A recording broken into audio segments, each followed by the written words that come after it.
Good evening, ladies and gentlemen. Welcome out to Lee Summit Titan Stadium. Joel Becker, Coach Royce Bay, as the Lee Summit West Titans finishing off the season, at least the regular season anyway, against the Ray-Peck Panthers, our old friends, and a rivalry from the first year of the program. And you want to talk about ass kickings they gave us. Those hurt back then. We're not on live, are we? I was just going to say, 810 put us on, did they? 810? Did they really? Oh, you sucker. And tonight it's kind of an important game for a number of reasons. We talked about this last week that since the inaugural season, this team has yet to fail to at least achieve a 500 record or better. Right, and I know that's weighing on their mind right now. But you know what? The biggest thing is they got to come out and they got to play ball tonight. We've got to have that team that showed up in Staley. Yeah, absolutely. That's the team we need tonight. Well, and, we talked about a little bit the fact that, this team plays a lot better when it gets ahead in games. They do. And we haven't really seen, we did get ahead last week, but almost immediately the defense gave the points back. Right. And, we're just in a position where we really need to step up our game. We're capable of it. We know we are. It's just a matter of doing that, not making the mistakes. Not making the mistakes, but also putting the ball in our playmakers' hands and letting them make plays. And hopefully that is what we kind of see tonight, because last week we talked about it after the show or after the game. Trevor Wilson. I'm sorry. Cahill. No. God dang it. I don't know what you're thinking. I don't know what the hell I'm thinking. Here. Jeez. You need this anyway. God dang it. Need your glasses? Maybe so. Damn it, Joel. Trevor Cardell. Yes, we haven't really seen him be much of a factor at all. We only threw the ball to him twice last week. Caught the ball one time, and then was stripped in a, what do you call it, scrum? Yeah, that was ridiculous. Yeah. But we talked about this or alluded to it last week as far as seeding. Everybody makes the playoffs, but the question is where. And right now, the way things are, the Titans are going to be lucky not to end up in 8th place, despite the fact that you have this glut of teams that are all 4-4. You have 5 through 8. The number 5 through 8 seeds are all 4-4. But Liberty most likely will lose to Staley. Lee Summit North will both likely win their games. Right, Blue Springs South and Truman. And then it's up to us. And if we lose to Ray-Peck, which is a 6-2 team, very good, we'll find ourselves in a tie with Liberty, and by virtue of their tiebreaker, we'll end up behind them in the 8th seed. If we end up in a 3-way tie, and we could actually conceivably be in a 4-way tie if Rockhurst were to lose to Jeff City. Seems unlikely. I don't think that's going to happen. I don't think so either, but it is conceivable.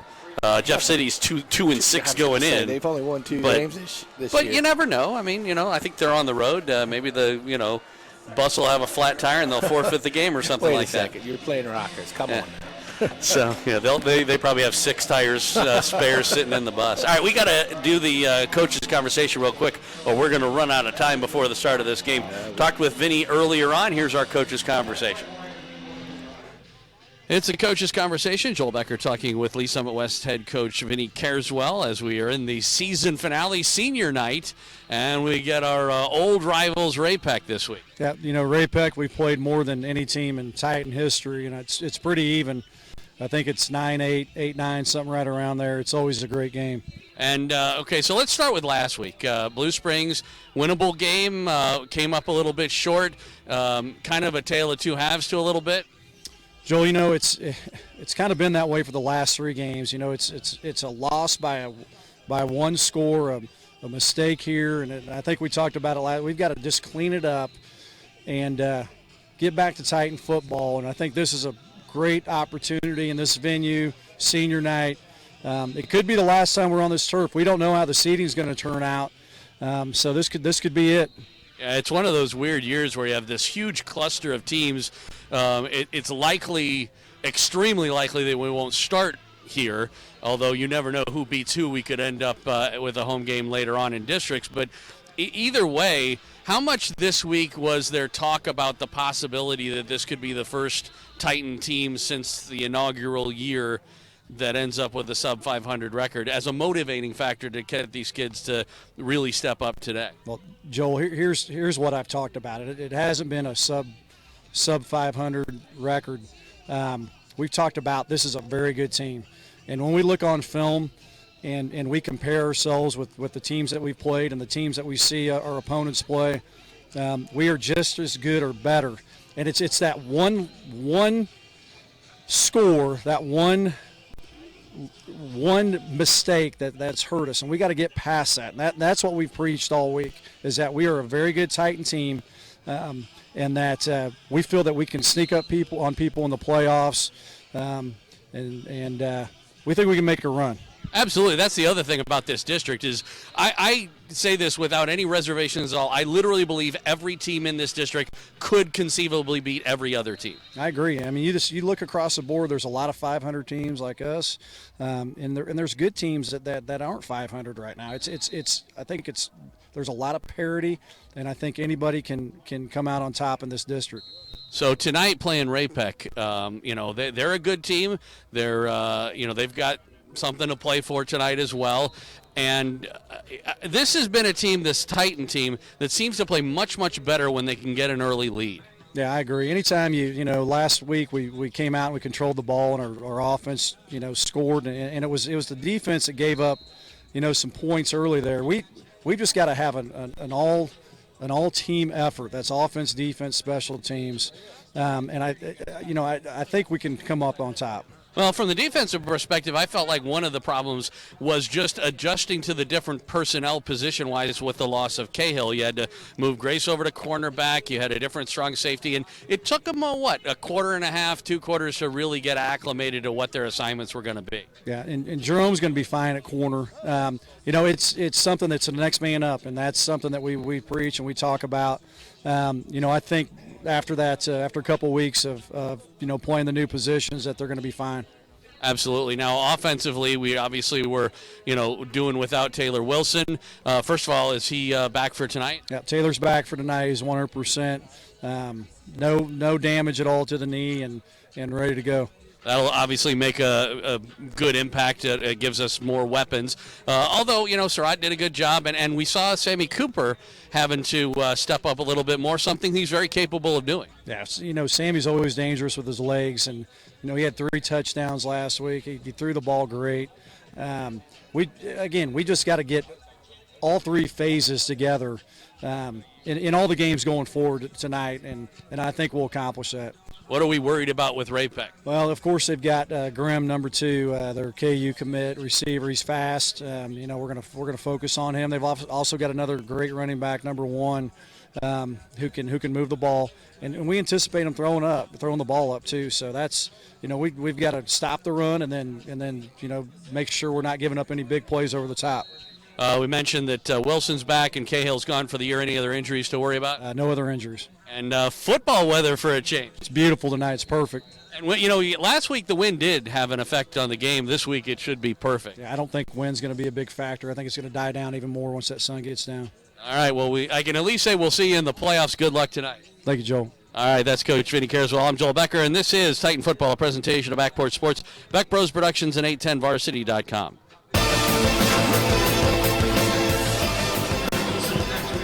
Welcome back live here at Titan Stadium. Joel Becker along with Coach Royce Bain, Lee Summit West, and Ray-Pec. And the Panthers actually won the toss and deferred, so the Titans will get the ball on offense to start things off as Gabe Sappington, a somewhat familiar name, Sappington, has the ball teed up at the 40-yard line right in the middle of play. Taylor Wilson, as we mentioned, back today along with Brock Coble deep for the Titans, and we are ready to go. They're running the clock out before they get started. So now 12 minutes go up, and we're ready to go here from Titan Stadium. It'll be interesting to see what kind of effort we get out of this Titan team tonight against a very good Ray-Pec team and what they're playing for here on senior night. Ball comes down to Taylor Wilson, and it goes into the end zone for a touchback. Wanted to run it back, but it just crossed that end. Well, I tell you what, Joel, that coach's conversation, man, you went out on a limb and you went straight to it. Yeah. Were you expecting to be shut down or anything? No.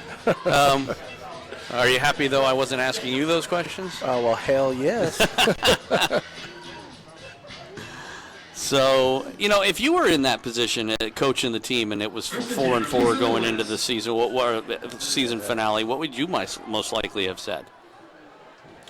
We'll get to that after this play. Sir. As it is Sammy Cooper on the keeper, right up the middle, huge hole, and he's going to go a long way to the 40, 35, 30, could go to the house, 25, 15, 10, 5, touchdown Titans. Sammy Cooper, 80 yards on the opening play from scrimmage, and just like that, 14 seconds into the game, the Titans with a 6-0 lead with the extra point to come. That's what I would have told him to do. The very first play is good coaching. No, I tell you what, Joe. Well, we were wondering what kind of effort we were going to get. No, and once again, we've talked about it. We jumped on top quickly, early, and now let's see how this pulls us through here. And like we talked about, we hope this is the team that showed up at Staley. We'll see what kind of a response the defense comes up with. But first, Cole Stewart's extra point is up, and it is good. Well, we have 11:46 left to go in the first quarter of play. 7-0 our score. Titans on top after 14 seconds of football. Back with the kickoff after this on Titan Football, a presentation of Backport Sports, Beck Bros Productions, and 810varsity.com.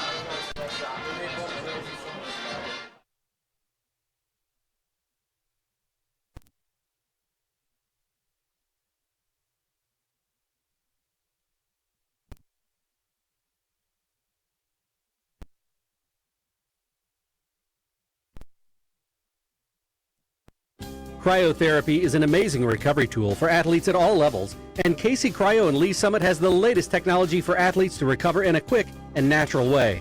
3 minutes and a state-of-the-art nitrogen-cooled cryo chamber helps aid muscle soreness, joint pain, raises energy levels, and more. Casey Cryo also offers Normatec compression therapy, which massages sore muscles and joints to get toxins and lactic acid flushed out. Recover quicker at Casey Cryo in Lee Summit, just off 50 Highway between Chipman and 3rd, next to Genesis. Welcome back out to Titan Stadium. Joel Becker, Coach Royce Boehm. Lee Summit West and Ray-Pec Titans on top of the Panthers 7-0 after one play from scrimmage. Cole Stewart's kick high and short coming down at about the 13-yard line. It is Grimm. Ran into his own blocker trying to go across the field, being chased and tackled shy of the 20-yard line. And so I'm sure Tom Cruise going through his head, why didn't I just take the ball? No kidding. No kidding. But again, though, those things happen, and we're going to really see how good Ray-Pec is right here. Well, Coach mentioned that they've got a couple of key big play guys, and Luke Grimm, who just did that run back, is one of them, and Gabe Shanklin the other. Grimm, a receiver, and Shanklin the running back. Their quarterback is Coral Holly. He's a big guy. Yep, tall. And from the shotgun, he gives it to Shanklin, trying to go up the middle. And not nearly as successful as Sammy Cooper, but he does pick up about 4 yards. Almost 5. Let's call it 2nd and 5 from there. Tackle by number 95, Justin Benedetti. Yeah, Conrad, 6'5", 200 pounds, junior. Yep. Yeah, Conrad, Hawley. Run by number 1, Shanklin. Is it or is it Coral? I have a hard time reading. It's Conrad, you're right. On the second down play, on play action, throw in far side. He's got a man. It is caught up the far sideline. Caught from behind was Peyton Ball. But a nice pitch and catch there from Hawley to Ball all the way to the Titan 35. And so that's the one thing about Ray-Pec. They are a quick striking team. And, this year, of course, years past, it was always, the bull formation. And now he's got a passer and he's got some receivers out there. Yeah, absolutely. And also a little nice tailback in the backfield. So tough team to defend against. And, of course, the Titans, as we were talking about before, still trying to adjust for the loss of Cahill as Grimm takes the handoff, changes direction, Stiff arm. Stiff arm. And forced out of bounds as he got near the 25. I believe he's going to be about a yard shy of a first down, but pickup of 9 on 1st and 10. That was actually the opposite direction of the way the play was intended to go. Referee having a little quick conversation, looking over. I think he's looking over to see whether it will be first down or not. It is second down. Panthers come out with Shanklin, the deep man, and looks like Hawley's going to go under center. In a bit of a bunch formation in front. Takes the snap and gives Shanklin up the middle. He was met right at the line there by Benedetti, but able to force his way across. He had a first down before he ever got touched. Yes, he did. But he was able to push forward for another couple of yards, and it'll set up a 1st and 10 for the Panthers on the Titan 23. That's another thing. You look at the Apex starters. They're pretty young. Probably already within Sappington's range, I would imagine here. Gabe actually plays receiver. He is split wide out on the far side right now. I don't remember him doing that last time we saw Ray Peck last year. No. They go to that bull formation for this first down play, and on play action, throwing on the near side, has a man. It is caught, and caught by Luke Grimm. Out of bounds immediately, but down to the 11-yard line. It's going to be 1st and 10 for the Panthers, moving down the field pretty directly. Yeah, Luke's a nice-looking receiver. Is that the one that he was talking about? It's going to KU? It was, yes. KU commit. How about, speaking of, rivalries and border wars, how about KU K-State this weekend? That's going to be nice. I think K-State's going to get them, though. Do you? I do. Okay. What do you think? Where's it at? I don't remember. Keeper and Hawley will get a couple yards on first down, set up a second down about 8. That was a strange call on first down. It looked almost like he was trying to get a first down. Uh-huh. Even though they already had one. I wonder if he thought that they were a yard shy or Right. something. But no. I'm not sure where it is, actually. But tell you what, KU, their game against Texas last week was a huge surprise. That was. If they play like that, K-State's got their work cut out for them. Shanklin finds a hole up the middle, gets inside the 5, down to about the 4, and it's going to set up a third down from there, 3rd and about 2. Obviously a big play here. They can get a first down without getting a touchdown. It's more like 3rd and 3, where they've marked him down. Brings up 3rd down and 3 for Raymore-Peculiar. Yeah, I'm sorry, I was talking about Titans have Devin Force as a nose guard right across from the center. King, and it is a toss sweep. Looking for Grimm, trying to find the corner. Ooh. And touchdown. Okay, but did you see the ball come out? The ball definitely did come out, but I believe it came out after he hit the pylon. And so that's why they ruled it a touchdown. Obviously, there's no review anyway, but I think if they did review it, I think this would hold up, unfortunately. Yeah. For the Titans. It was one of those things. I think he was going to get the first down regardless. The only thing that could have saved him is if he would have let the ball go before he had crossed. I think we saw that in the Raiders game last Sunday. Yeah. And it was a touchback. And it would have been if it didn't cross the line, but it definitely saw the pylon go. Sappington out for the extra point. Out of the hold of Grimm. He puts it down. Sappington's kick is up and good. 8:29 left to go, first quarter. Both teams striking on their first attempt. 7-7 our score. Back with the ensuing kickoff coming up after this. This is Titan Football, a presentation of Backport Sports, Beck Bros Productions, and 810varsity.com.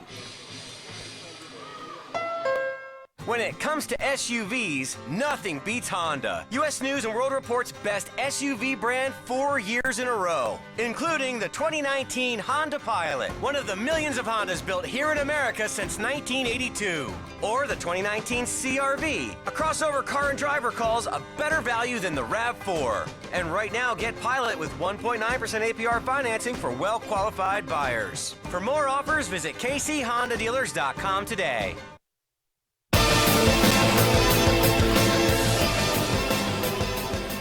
Welcome back out to Titan Stadium. Joel Becker, Coach Royce Boehm, Lee Summit West, and Ray Peck. Titans and Panthers all knotted up at 7. I'm going to go out on a limb here with a prediction. Oh, don't you do it again. My prediction is that our offensive drive will take longer this time than it did last time. You know what? You need to go to Vegas. I could be wrong. It could have been a kickoff return for a touchdown, but it didn't happen. I was into the end zone for a touchback. Well, I tell you what, I don't know which Sappington has the better leg of all the brothers. Hard to say. And they can kick the dog out of that thing. No real wind to speak of. Not really. But it is colder. That is true. It's something that football players like, but it sometimes does take a little while to get acclimated to. So another 80-yard run for Sammy here? I don't think so. Okay. I think they might have him key, but I would go up top to Trevor. Well, he's got double coverage, it looks like, on the far side. And it is going to be Sammy up the middle. And boy, did he really hurt his average with that run of 5 yards. Oh. It takes his 80-yard per carry average and cuts it almost right in half. It is now 42.5 yards a carry. Second and 4 for Lee Summit West. Call it 43 yards a carry. 43. They gave him 6. Second and 4 for the Titans. Wilson in motion gets the toss. He will cut up off a right tackle and get a first down. Across the 30 to about the 32. Taylor looking good there on that first toss. That goes as a pass, by the way. He tossed it in front of him to Wilson. But still a good gain of about 7 on the play. It was nice to see him back. Yeah. So 7.5 minutes or so left to go first quarter. Titans on their second drive. They went 1 and a touchdown as the give up again off right tackle, this time Surratt with the run, and he'll pick up about 3. Set up a second down and 7 from the 35. And off number 23, Jackson Surratt for Lee Summit West. Haven't really seen Sammy go back for a pass yet. Nope, not yet. I mean, technically the toss to Wilson was a pass, but it wasn't exactly a drop back pass. Pistol formation here with trips on the left and option play. Toss to Wilson. He'll get across 35-40. Forced out of bounds as he crosses the 45 to about the 46. Good for a first down. He needed to get 7. Got about 12 or so. That was a great block by Trevor Cardell to spring him. First and 10 Titans. And a good choice by Cooper on the toss. First and 10 Titans. I mean, they're pressing in cover 1. Trips on the right. Cardell is on the left. That's the short side. Wilson to the left. Come on. Looks toward Cardell. Down the far sideline. Incomplete, but flags come out. Boy, talk about pass interference. I mean, they literally had his jersey. But, a 15-yard penalty is better than what could have been a touchdown. And you know what? That could be Tom's philosophy tonight. Yeah. Just hold him and don't give him the opportunity. It certainly was on that play. Gene Millentree, our referee, making the indication of the pass interference penalty. He's helped out by umpire Jason Hill, the line judge Dan Nadoma, and linesman Jonathan Thurston. Our back judge today, Aaron Johnson. This group has always been a good group of officials here. So that moves the ball down to the 39 of the Panthers. So far, both teams being able to move the ball at will on offense. I have noticed that a lot of the games that Ray Peck has played in have been high-scoring ones. Yes, they have. And on the RPO, it's going to be Surratt going over right tackle.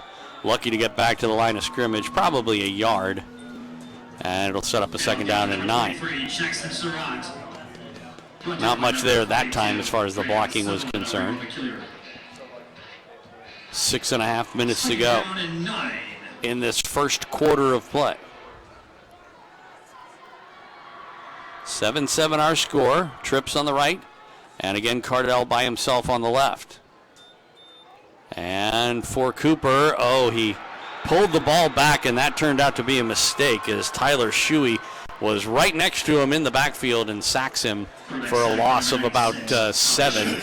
back to the 45. That wasn't too good of a read on Sammy's part. No, he's got to be able to see that. Yeah. Now, that play was not going to go anywhere, even if he had let the handoff go, but it would have been better than what he did. Uh-huh. And I mean, that's one of the first things you're supposed to be looking at as a quarterback on an RPO is what did the defensive end do? And he just came in untouched. Long passing situation here, trying to set up a screen. They get it, but not much for Donahoe. Colby Donahoe with the catch. It'll be a gain of about 0.04, and the punting unit comes out. Of course, we saw a fake punt last week. The ball is on the 42 of the Panthers. But that's an awfully long way. That is. Even though Sammy Cooper is the one doing the punting. And he's also on the short side, too. So we'll see what happens here. Try and put him in deep, it looks like. He does get the kick away. High kick, fair catch called for and made at the 11-yard line by Fager. And that's where the Panthers are going to take over. And the Titans defense going to need to acquit themselves a little bit better than that first drive. Yes, they do. So I'm down here studying film, so hopefully they get things straightened out. Like I said, we started to talk a little bit about the fact that a lot of these Ray-Peck scores have been kind of high, which is a suggestion that their offense is good, but their defense is maybe vulnerable.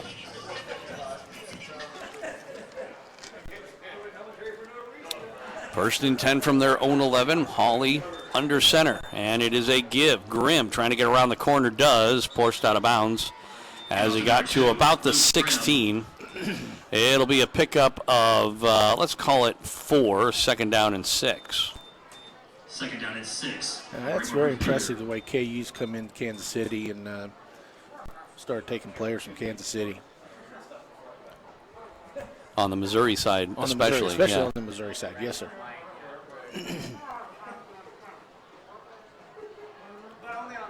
Second down. Hawley again under center. Single back set. Wideouts on either side. H-back to the left. And it is a give. Up the middle, Shanklin. He'll get a first down as he got across the 20 to about the 24. Needed the 22, so that'll be good for a first down. Moves the chains. Stops the clock with 4:42 to go in the first quarter. Tied up at 7. Ray-Peck scored on their first possession. This is their second. The Titans scored on the first play from scrimmage and then stalled out on their second drive. First and 10 Panthers. They go to the bull here. 2 H-backs and a fullback behind the quarterback, and we had a movement. The right tackle, Baird, Micah Baird, jumped early. False start will cost him 5 yards.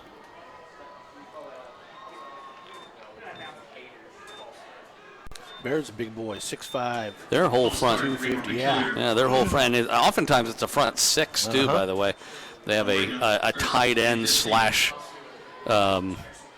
whatever you would call him, tackle, extra tackle in Wyatt Harding that oftentimes lines up on the end. They got 5 this time because they've got twins on either side. Shotgun formation.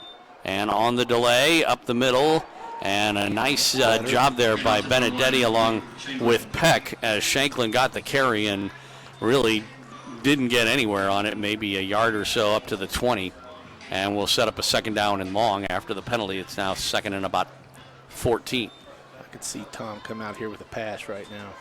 Tackle by number 7, Carson Peck. You know, it's funny. It used to be, you know, around when you were starting as a head coach, that this was just an obvious passing down. And then the pendulum kind of switched the other way, where teams were often running on second and long to try and get to a third and more makeable. As he goes back to pass, rolling, throwing, he's got a man. It is caught Bell, and they don't even need that third down and makeable because he's got himself a first down as Peyton Bell, his second catch. And I tell you what, not Bell, but I have not seen coverage yet. We're playing mostly zone, and they are finding soft areas. There have not been a throw where that's even been a contested throw. And that one there was just a 3-level route, and nobody was covering that middle one. I wonder how much of that has to do with Cahill being gone and being concerned about Grace being able to go one-on-one with somebody, and so they play zone. That's true. I don't know. It could be. But like Vinny said, that's man up. We'll see what they do here on 1st and 10, bull formation. And it is Grimm. Off left tackle, good hit. He was stopped by Basil, but the guy who really broke that play up was Wyatt Ramsey, who forced him to kind of cut in a way he didn't want to. No gain. Actually, a loss of a yard. Let's call it 2nd and 11. 2:45 left to go in the quarter. 7-7 our score. Ball on the the Panther 40-yard line. 2nd down and 9. They gave him a pretty good spot there. From the pistol, and it is a reverse. Grimm trying to go around left side, and Grimm got out of one tackle, but then ran backwards, and now he's pulled down for a loss. And I tell you what, Peck came out with the football saying that it's Titan football, but the officials don't seem to agree. No. There is it looks like it's Basil slow in getting up for the Titans. And he will need some attention. Number 92, Wesley Basil, the injured Titan. So, as that turned out, Luke Grimm not making the best decision there. No. Running backwards, and too much pursuit for the Titans. But little trickery from Tom Cruise, a little bit of a reverse there. Great block by the quarterback. I was thinking the same thing. It's interesting to see him get himself Stuck involved. his nose in there. Yeah. Gives Chiefs coaches heart attacks every time Mahomes was doing that in previous games. No doubt. Basil will jog off under his own power. He'll have to take a play off, but it looks like he'll probably be okay. And it's going to be a 3rd and long. We'll see if the defense can step up here, although, like I said, they've been able to get open in this Titan zone so far. 3rd down and 13. They need to get to the 49, their own 49. Man in motion is Ball. To the near side, back to throw Hawley. He's getting a rush up the middle, throws over the middle. Grimm tipped and incomplete. Pass is incomplete to number 2, Luke Grimm. And I tell you what, Grace, who was sort of playing a center field on that, if he hadn't have fallen down, probably would have had an easy pick, yeah. Because it was tipped up, and he had already fallen down before it was ever tipped, but he would have been in a perfect position. So the Titans defense holds as well. Both teams are kind of stalled out in midfield. And Sappington's going to have to kick it away. For the Panthers. Looks like we're going to have a heck of a ball game here, Joel. So far, it's been interesting. 1:46 left to go. High snap, Sappington got it away. Short kick. And it looks like Fredrickson and Surratt will just let it bounce and roll into Titan territory, and it comes to rest at about the 22. And that's where Lee Summit West will take over. Seen a change here as far as punt return coverage is concerned. Last week it was because Taylor Wilson presumably was injured. And I don't know, maybe they are taking it easy with him. But they've got Fredrickson and Surratt back deep. Right. Or at least for that punt they did. Well, I'll tell you what, I think Vinny was right in his coach's conversation. In this district, anybody can beat anybody. Absolutely. 1st and 10 Titans. Cooper from the shotgun will give it to Wilson, trying to get around the edge. He was pulled, but kept his balance, stays on his feet across the 30, forced out of bounds at about the 33. Great running, Taylor Wilson. Looked like he might be pulled down in the backfield for a loss, stayed on his feet, and ended up gaining a 1st down, about 12, 13 yards on the play. Very nice to have him back.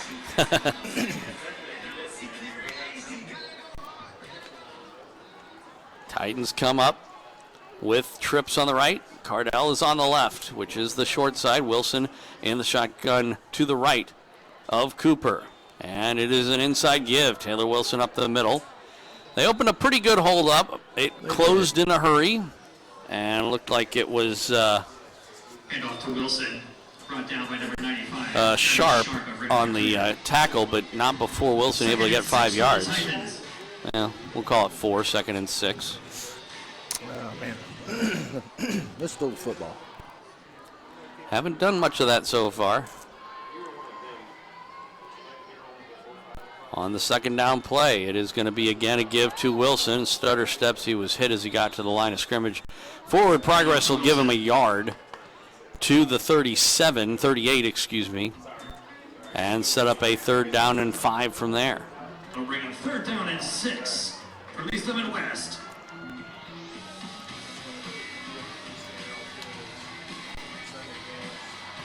It's actually 3rd and a short 5.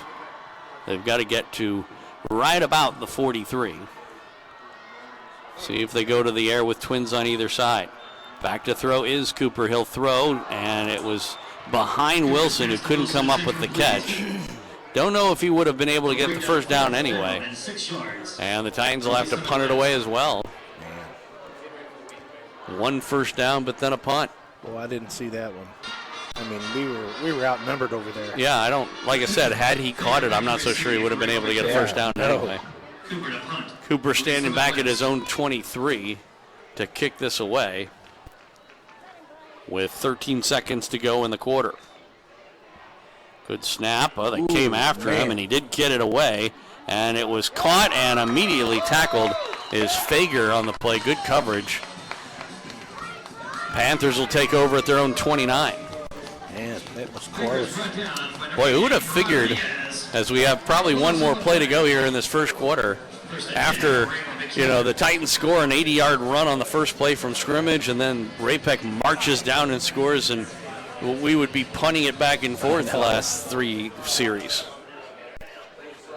I was, expecting a 55-53 game. Well, the way things started. We'll see what happens here. Holly in the shotgun. Grimm, it looks like to his left. One wide out way on the left side. And they do give up the middle to Grimm. Breaks a couple of tackles. Hit as he got to the 35. Forward progress to the 36, maybe even close to the 37. It'll be a pickup of 8, 2nd down and 2, and that's where we'll be when we come back for the second quarter of play. 12 minutes of football in the books. All the scoring happening on the opening drive. 7-7 our score. Back with the second quarter after this on Titan Football, a presentation of Backport Sports, Beck Bros Productions, and 810varsity.com. Today is a new day. A day we've been waiting for our whole lives. We've put in the work to get to this moment. To have this opportunity to come together as a team. Everyone knows KC is on the rise, but what they don't know is we're just getting started. Community America, powering the rise of Kansas City.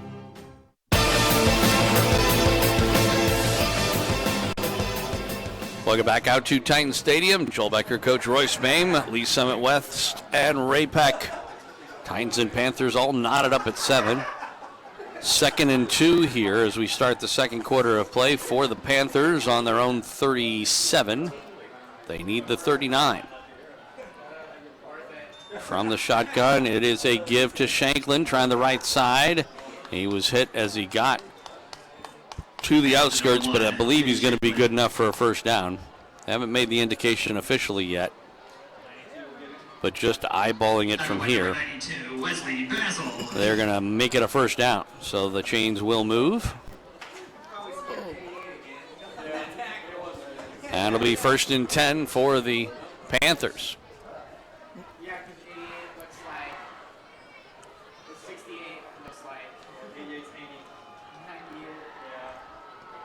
Ray Peck comes to the line. Pistol formation this time around. Twins on the right. One man on the left and H-back on the right side as well. And now we get a delay of game call. I don't think they, I have to say, because of the fact that we tend to complain with the officials, now they're having a discussion. when they do things that seem to be unfair to us. This one seems a little unfair to Ray-Pec because they took an awful long time to designate that was a first down. Just going to wave it off. I think they will, yeah. Because I don't think they changed the 25-second clock after they, I think it was down to 16 at that point. And I think they didn't reset it after they did their, after they set up the first down play. So, to their credit, they get the call right. So, 1st and 10, and a give up the middle. Grimm gets the 45, no further, but that's still a pickup of 6, 2nd and 4. They may give him the 47, or 46, excuse me. They will. It'll be 2nd and 3. This big Panther front five is doing a good job of opening up some holes. Titans have been spoiled in previous games of having that front seven be able to move players around, not as much. Like you said, though, earlier, this is a big offensive line. It is, and athletic and physical. It'll be a give. Who's Shanklin? He was, there was a hold they did not call. And it's, still, how do you, did you notice that Basil being manhandled by Baird over there? No. First he gets tackled by him, which is a clear hold, and they didn't call it. And then second, after he does get up, he throws him down again. Yeah, and then the white hat goes over and fixes Basil's jersey. And he probably said into his ear, I missed that one, sorry. Maybe.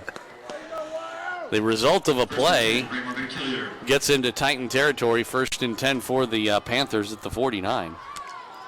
They go bull formation this time around. Hawley looks to the bench for the play. From under center back to throw. Has time, throws far side. He's got a man open, hit, and incomplete. Grimm was the intended receiver, and stride for stride with him was Jerome Grace. Yeah, they're good coverage. Yeah, great coverage. And they're testing why wouldn't you? The newcomer. No, exactly. And I think that's what happened last week with Blue Springs. They took advantage of that too, and I think they had a receiver that was maybe a little quicker. Actually, what's kind of interesting was that they did that at the first part of the game and actually ended up having more success when they started picking on Cole on the other side later on in the game. 2nd down and 10. 10-14 to go here, first half. 7-7 our score. From the shotgun back to throw. Hawley looking left side, throwing left side, and it is incomplete, almost intercepted. I tell you what, Hammond should have had that. Had it. Because Hawley doing a little work for Western Union there. He telegraphed where he was going with that. I mean, just the whole way. And again, that was a 3-level pass, or passing route. And but this time our strong safety kind of just fell back into a little deeper coverage. And unfortunately proved why he's not a receiver. Went right through his hands. Exactly. 3rd down and 10. Titans have not shown a whole lot of pressure on Hawley, although most of these passes have been quick ones. They come with the rush, but he's got time, throws, and it is caught. Grimm knew exactly where he had to get to and got a first down at the 39. That's exactly what he needed. And he just went to the sideline, made the catch, and stepped out of bounds. Smart play by Luke Grimm. Nice comeback route. Yeah, good throw by Hawley. And again, the key there was the inability of the Titans to get any pressure on him. He had the time to throw the ball he wanted to throw. If they could have gotten to him earlier, that it wouldn't have been as easy a play. Yeah. Tom's doing a great job of mixing the ball up, running, passing. Plus formations for that matter as well, as they go bull again here. Man in motion, and it is a give. Fager up the middle.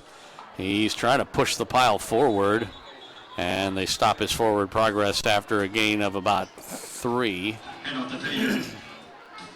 It'll be 2nd and 7 from the Titan 36. Under 10 minutes to go. 2nd and 7 for Raymore-Peculiar. In the first half of play. Looks like the passing unit's out.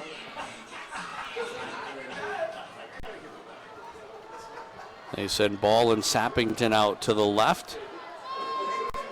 And Grimm is out on the right side. And it's a delayed give. Shanklin trying to go around right tackle. Look, has got some good blocking. And follows his blockers. Great job. You see the way he just placed his hand on the back of the tackle and just made a choice. And he is going to be shy of a first down, but only by maybe a yard. It'll set up third down and short. Ball's at the 30. They need the 29. Clock running with, or actually stopped with 9:10 left to go as he ran out of bounds. Third and 1 for Raymore-Peculiar. Wonder how much the Titans are going to commit to stopping the 3rd and 1 here. They may actually be in Sappington's range here. Yeah, with no wind. Yeah.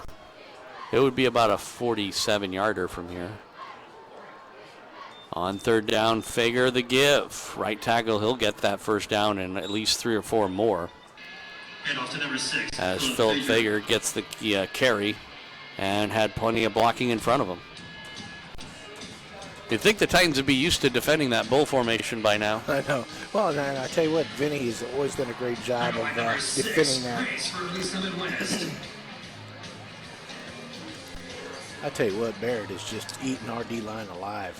It's one of those things about that formation that makes it difficult on those short yardage situations because you never know which direction the play is going to go because it's such a balanced formation, but you can overload it on the play.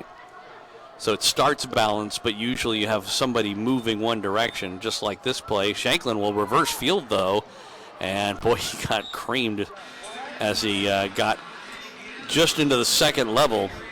Pickup of 6.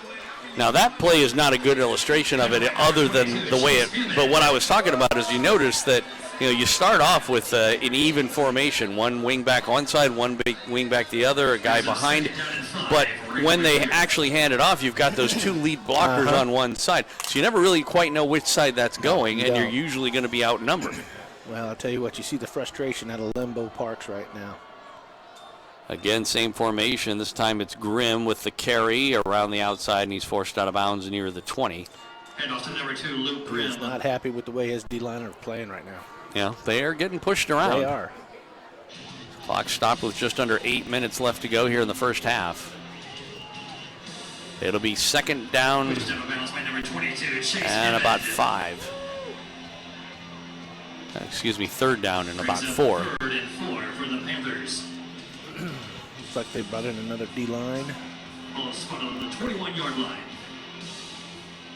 Well, they probably are going to need to rotate quite a bit with all the activity they're getting. And we do have 5 down linemen for this play on 3rd and 4. It is a toss. Fager, and he is stopped well shy of a first down at about the 20. It'll be about 3 yards shy and set up a 4th down, and we'll get to see Gabe Sappington try a 37-yard field goal. Certainly within his range. Absolutely it is. Although, as I mentioned before, the holder is Luke Grimm, who is certainly capable of running the football himself. So that's always a concern. Sappington from the right hash mark, from 37 yards away. Snap back, ball down, kick up high, and it is long, but no good. He pushed it off to the right. That's surprising right there. Yeah. So the Titans catch a break, and they'll take over on their own 20. And they need to get their offense a little more on track. Yes, they do. So, it's interesting. We've tried one throw to Cardell, and he was, horse collared on the play. I mean, that is to say, they had a hold of his jersey and wouldn't let go. I don't know why you wouldn't be trying more. Joe, I'm telling you, one of the best receivers in the city, you got to be throwing the ball to him. They may be concerned about giving Cooper time. It is a give up the middle. Wilson did a good job breaking the first tackle. He'll only pick up a couple, though. Second down and 8. Haven't seen our first Sterling Edwards trick play yet. Nope. In this game. And we really haven't seen any other wide receiver targeted. We had the one to Cardell, and then the other throws have all been to running backs. Wilson, and then one to Donahoe. Second down and 8 from the pistol. Donahoe comes in motion to be an H-back on the left. And it will be Cooper on play action, throwing on the run, and incomplete. He was looking for Russo and couldn't quite put enough on it. And I do think that just based on that play, I would just venture a guess that the reason why we're not seeing the Titans put it in the air more is they're worried about protection. They don't think that they'll be able to give Cooper enough time. Because the only times that they really have not been straight back pocket passes. They're moving them around, which is an indication that they might be concerned. Now this is a pocket pass, and he doesn't have a whole lot of time. Will come up the middle, tried to spin out of the first tackle, gets hit and put down about the 25, and the Titans are going to have to punt. So that's, maybe they're right that he might not get the kind of time he needs. Yeah. He didn't on that play.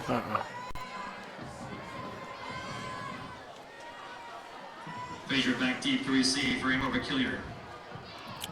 So, first kick this direction for Sammy Cooper. Not that it should make much of a difference as far as the wind's concerned, although you can always never tell when the ball gets up in the air. A bit of a high snap, and Cooper's kick high, bit short.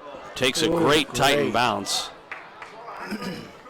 And it'll come to a rest at the 32. Boy, that landed about midfield and got about an 18-yard bounce for the Titans. So we'll see the Ray-Peck offense again.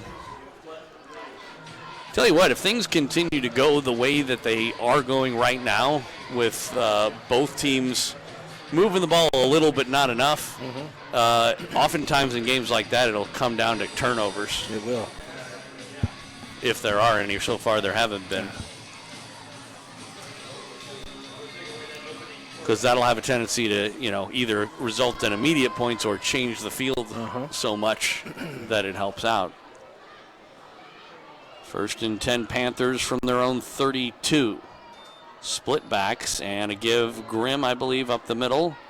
Not much there. That time the defensive line holding their own. That was Grimm on the carry. Pickup of 2, 2nd and 8. 5:15 left to go here in this first half of play. And I think you're right. I think for Ray-Peck, this is a very, very low-scoring game. You wouldn't have thought that 2 minutes in.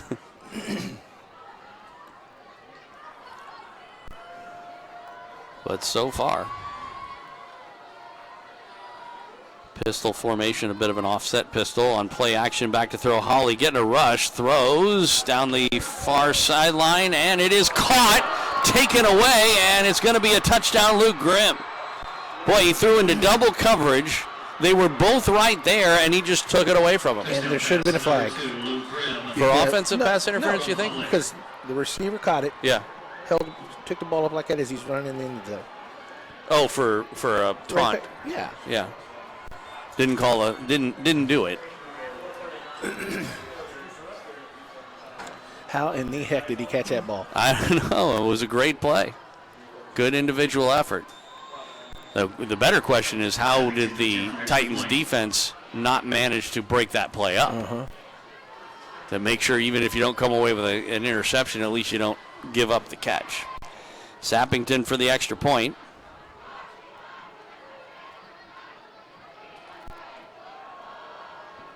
Snap back, ball down, kick up, high, long, and it is good.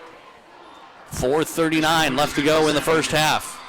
The Panthers with their first lead of the game, 14-7 over the Titans. Back with a kickoff after this on Titan Football, a presentation of Backport Sports, Beck Bros Productions, and 810varsity.com.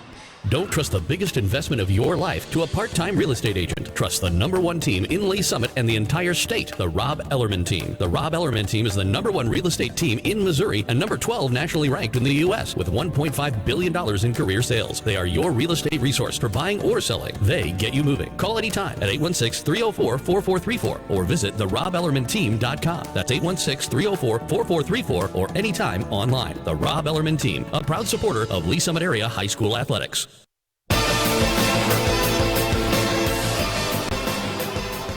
Welcome back out to Titan Stadium. Joel Becker, Coach Royce Boehm, Lee Summit West And Ray-Peck. And the Panthers on top of the Titans 14-7 as Sappington's kick in the end zone is deep and well into the end zone, about 7 yards deep. And the Titans will take over. A little bit of a pushing and shoving on the way down there. I like it. But it's more for Panther players on Titan players. And like I said, I said before there that sometimes a low-scoring game like this will come down to turnovers. The thing I actually did leave out, which is also worthy, it also sometimes comes down to big plays like that. Plays that shouldn't work but do. You throw the ball into double coverage, you end up with 6 points on it. Same with the Titans. You have the quarterback run a draw up the middle, and 80 yards later you're honestly, ahead in the game. That was an easy pick six, Joe. Yeah, it should have been. Well, I don't know about pick six, definitely pick. Oh, no, I'm sorry. Yeah, just pick. My bad. He might have gone by the whole way. You never know. Cooper on the quarterback keeper. It's actually a quarterback sweep. And I tell you what, he did a good job hanging on to the ball there at the end of that play as Hembry, the linebacker, stepped up and the ball was a little bit exposed. Yes, it was. But he managed to hang on to it. Right, and that linebacker was going after tackling the football. Yeah. It'll be a pickup of 6, 2nd and 4. Down to 4:10 left to go in the half. Titans trailing in the first time. They scored on their opening play from scrimmage, an 80-yard run from Sammy Cooper. And there's a flag down, and the ball comes loose. It is picked up by the Panthers, heading down the far sideline into the end zone. Touchdown Panthers. It is Ardito, the free safety, Cedric Ardito with the fumble recovery, but there is a flag down. We'll have to check that and see whether or not they're indicating that it's on the Panthers. The only thing that I thought I might have seen was an offsides, but I don't know why they didn't stop the play then. It did look like they jumped, and it is offsides against the Panthers, which is a huge break for the Titans. They'll give them a first down. But again, what I don't understand is why they didn't stop the play then. It doesn't work like the NFL where you get a free play to. Exactly. It did work like that this time, but it's not supposed to. So lucky for Lee Summit West, they retain the ball and get a first down out of it. Also stops the clock with 3:50 left to go. And they may have done that. What they may have done is after the play, because I think they added some time back on the clock. And on the quarterback keeper after the fake to Surratt, Cooper up the middle, gain of a good 7. It'll be 2nd and a short 3. I think what they did there was they did decide to, they in other words, remove the play because they put some time back on the clock. They just should have blown the whistle in the first place. But passing down here, Joel? Well, it could be, but I don't know. I mean, that is to say, at 2nd and 2, sometimes you'll want to take your shot. I don't know how much confidence they have, though, in getting that back to throw on play action. Looks like he's got time, but now he gets a rush, and he gets sacked way back at the 29.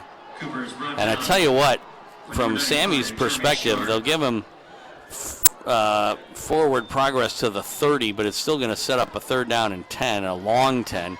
That's the one thing you really can't do. You have to get rid of that football. No, and I tell you what. And he had enough time. He did. And he had receivers open, too. So I don't know if he just couldn't decide who to throw to or what. 3rd down and a long 10. Surratt in the backfield.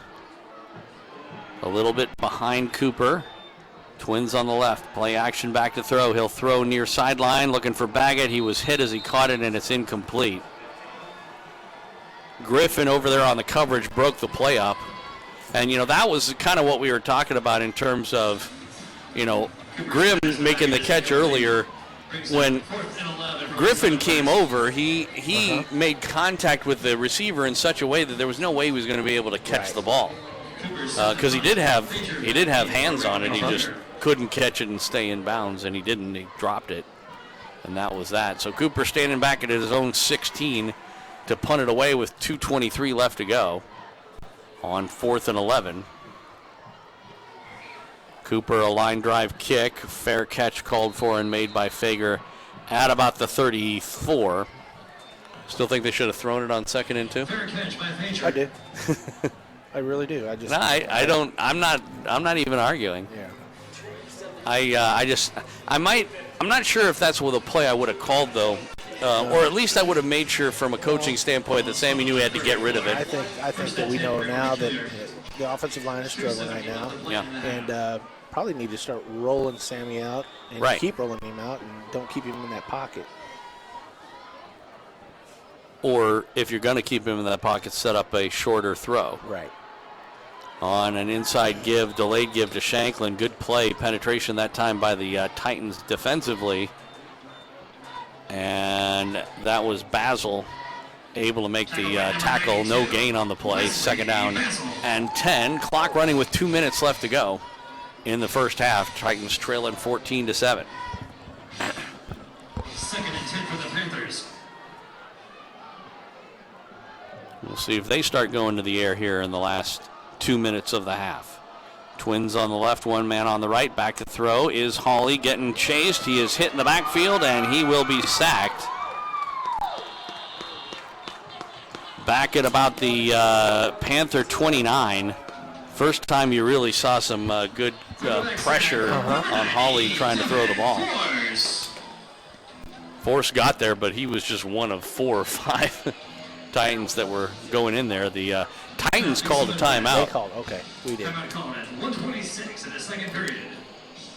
Stops the clock with 1:26 left. I guess they're hoping they can stop them here on 3rd and 15 and then get the ball back. Try and tie this up. Keep in mind that the Panthers will get the ball to start the second half.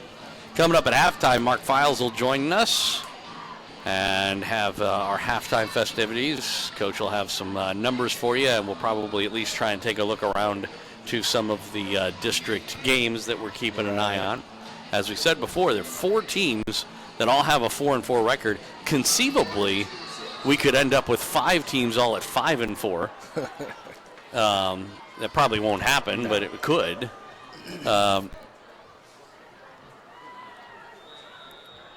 So you never know. 3rd down and 15.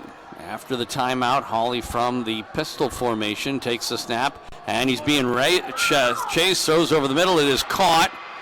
1st down and more, up the seam, and making the catch was Ropp for a 1st down and more all the way into Titan territory at about the Titan 33. And I tell you what, that was they went all out, sent on the straight safety blitz Hammond. He was a little late getting there, right. And because of that, there was an open seam and a wide open. It was way too easy. Yeah, but we were putting some pressure on him, though. We tried. Hawley rolling to the right side. This time he's got plenty of time. Throws Grimm out. It's made the catch and out of bounds at the 23. Number 2, Luke Grimm. Good for 10 yards and a 1st down. Stopped Raymore-Peculiar. with a minute left to go in this first half. Ray-Pec still has all 3 of their timeouts. Titans have 2. Certainly in field goal range at this point. Although Sappington did miss one earlier from closer in than this. Hawley throws and a swing pass for Shanklin. He's forced out of bounds. Ball is given to number 1, Gabe Shanklin. And it'll be a loss of a couple at the 25 and set up a 2nd down about 12.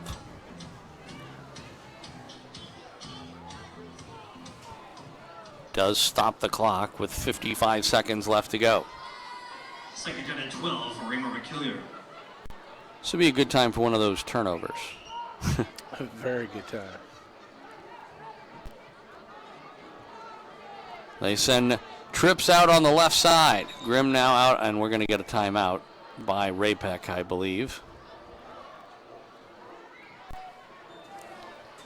Tom wants the inside. Yeah, saw something he didn't like, or whatever, or maybe something he did like and wanted to change the play. So, like I said, with 55 seconds left to go, will get a timeout. That's their first. So, talking again about, it's interesting to have all three of the Lee Summit schools at 4-4 going into the last week of the season. I know. And no clear leader. Right. That is to say, if all three teams either win or lose, there is not a tiebreaker that currently works. Lee Summit North did beat us, but on the other hand, Lee Summit High School beat Lee Summit North, and we. Yeah, I drove down. Was that Douglas there, and it had posters down. That poster's down. The city champ. City champ poster after they lost. Absolutely. And there just isn't one this year. Tigers and Titans never did play each other. There was never one last year either. Because the Broncos and Tigers didn't play. Back to throw. Hawley throwing near side. Head is incomplete. Almost intercepted. Cole had it literally hit him in the face. And that was a pick six. It certainly could have been. And I don't know if maybe that had something to do with it. Maybe he started running before he had the ball. But it literally hit him on the face mask. Oh, it did. Yeah. So it'll set up a third down and about 12. Clock stopped with 49.3 seconds. Like I said, we are within Sappington's range at 42 yards here would be roughly what the field goal would be. I could see Tom just going for a first down. He may. 3rd and 12, he could go for 6 here. And in fact, he'll give it to Grimm, and it is nothing there. Yep. Now, do you, as the Titans, call the timeout? They're not. So, on 4th down, it looks like the Panthers are going to probably let the clock go down to 1 second. Yeah, and then call the timeout and bring Sappington out. It'll be a 40-yard attempt if they do that. Interesting that the Titans would not call the timeout and give themselves, a possibility. But they just chose not to after doing that earlier. Down with 4, and they stop it with 3.9. Timeout, Raymore-Peculiar. Ray-Peck will call the timeout. And, of course, like I said, we presume that it'll be Sappington, who did miss one earlier. And from the same hash. Same hash and a slightly, about 3 yards in from where they are now. We had plenty of leg on that. I don't think this will be out of his range or anything. I think he just slid to the right there, didn't he? Could be. Yeah, I did push to the right. On the other hand, like I said, Luke Grimm is their holder, and you never know. Panthers do get the football coming out in the second half. They do have a lead, 14-7. Looks like they'll have that lead of either 14 or 17 coming into the half. 3.9 seconds. Grimm the holder from the right hash mark. Sappington is ready. Snap is high, gets it down. The kick, a line drive, plenty of leg, and it is no good. Again. He pushed that to the left that time? That left that time. Yeah. And that's going to do it for the first half of play. 20-minute halftime, I'm sure you're enjoying. You're asking me? What for? Because Mark Files requested it. Got it. So he could talk a lot more. 14-7 our score. Ray-Peck on top of Lee Summit. Back with halftime coming up after this on Titan Football, a presentation of Backport Sports, Beck Bros Productions, and A10Varsity.com. When it comes to SUVs, nothing beats Honda. U.S. News & World Report's best SUV brand 4 years in a row, including the 2019 Honda Pilot, one of the millions of Hondas built here in America since 1982. Or the 2019 CR-V, a crossover car and driver calls a better value than the RAV4. And right now, get Pilot with 1.9% APR financing for well-qualified buyers. For more offers, visit kchondadealers.com today.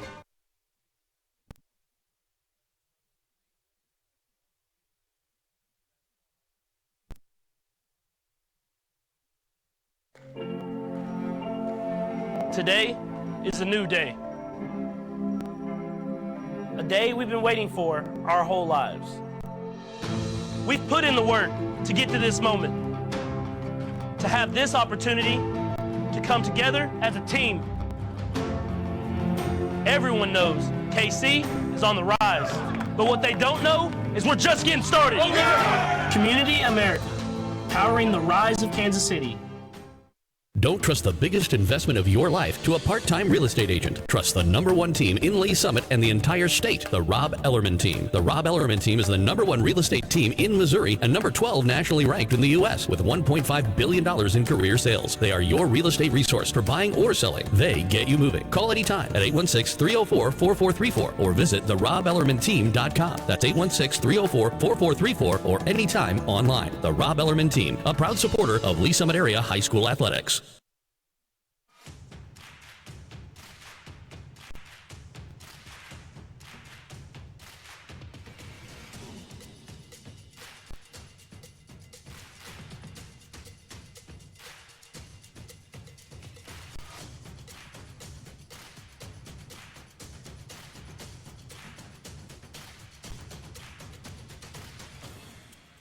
Gear up for back to sport at Academy Sports and Outdoors. Cryotherapy is an amazing recovery tool for athletes at all levels, and KC Cryo in Lee Summit has the latest technology for athletes to recover in a quick and natural way. 3 minutes and a state-of-the-art nitrogen-cooled cryo chamber helps aid muscle soreness, joint pain, raises energy levels, and more. KC Cryo also offers Normatec compression therapy, which massages sore muscles and joints to get toxins and lactic acid flushed out. Recover quicker at KC Cryo in Lee Summit, just off 50 Highway between Chipman and 3rd, next to Genesis. When it comes to painting the exterior or interior of your home, the decision is easy. Unique Painting. Voted best in the Northland for 2 years running in 2018 and 2019. Unique Painting focuses on customers' needs and offers competitive pricing, going the extra mile to make sure customers are completely satisfied. In fact, when 810 Varsity needed a paint job this year, Unique Painting was the only phone call made. Visit anytime at uniquepaintingkc.com or call today at 816-500-7759. That's uniquepaintingkc.com, a proud supporter of 810 Varsity and Metro High School Athletics. Whether it's a car accident, storm damage, or a fire, when the unthinkable happens, it doesn't matter if you saved money in 15 minutes. In this moment, it doesn't matter if your neighbor has the same insurance you do. In this moment, what matters is that your independent insurance agent and the company that stands behind them have you covered. Auto Owners Insurance, the no-problem people. Visit Briar Payne Mead Insurance in Kansas City today at bpminsurance.com or call 913-402-9576. That's 913-402-9576 and ask about Auto Owners Insurance today. 810 Varsity takes you through the football season like never before. Watch games live throughout Kansas and Missouri and even postseason action at 810varsity.com. Plus live tournament brackets, top 25, Elite 81 All-Metro team, live scoreboard, stories, and more. Check out Kansas City's new home for high school sports coverage, 810varsity.com.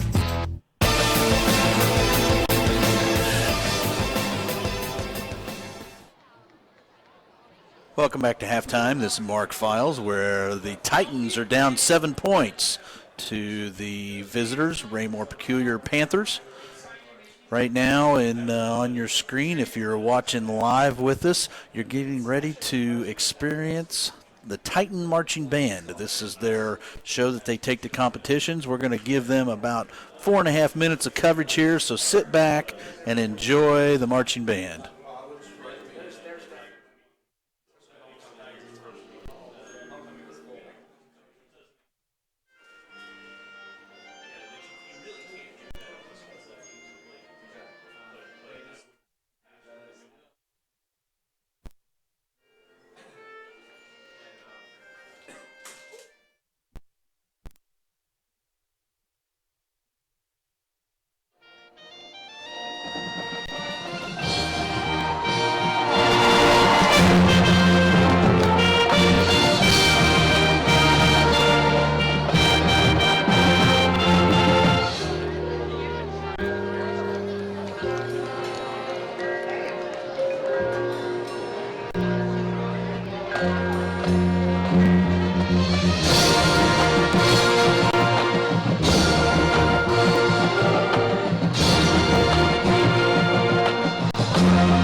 small. Find what makes you smile. Rediscover the joy of laughter. Once you understand the power of knowing who you are, you can show the world the beauty and light which resides inside you. So don't be afraid. Seek to discover who you are.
There's power in finding who you are while surrounded by others. This is Mark Files back here at halftime. We hope you enjoyed watching the Titan Marching Band perform. We are with the score of Raymore-Peculiar 14, Lee Summit West 7. We're going to take a break here and catch up on some commercials, and then we'll be back with the stats from the first half, and then also some scores from around town, especially those that affect the district that the Titans play in.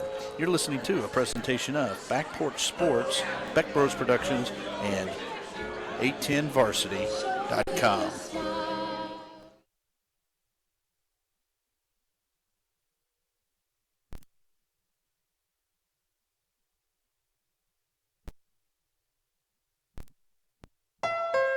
When it comes to SUVs, nothing beats Honda. U.S. News & World Report's best SUV brand 4 years in a row, including the 2019 Honda Pilot, one of the millions of Hondas built here in America since 1982. Or the 2019 CR-V, a crossover car and driver calls a better value than the RAV4. And right now, get Pilot with 1.9% APR financing for well-qualified buyers. For more offers, visit kchondadealers.com today. Today is a new day. A day we've been waiting for our whole lives. We've put in the work to get to this moment, to have this opportunity to come together as a team. Everyone knows KC is on the rise, but what they don't know is we're just getting started.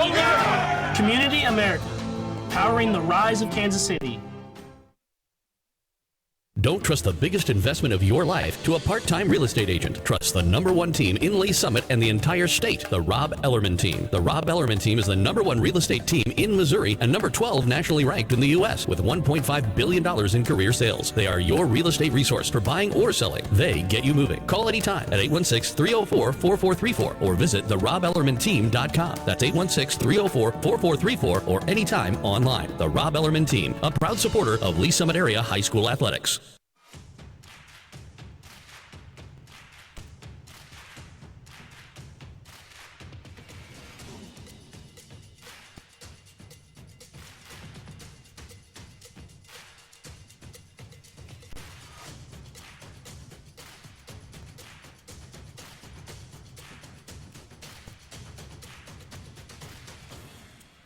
Gear up for back to sport at Academy Sports and Outdoors.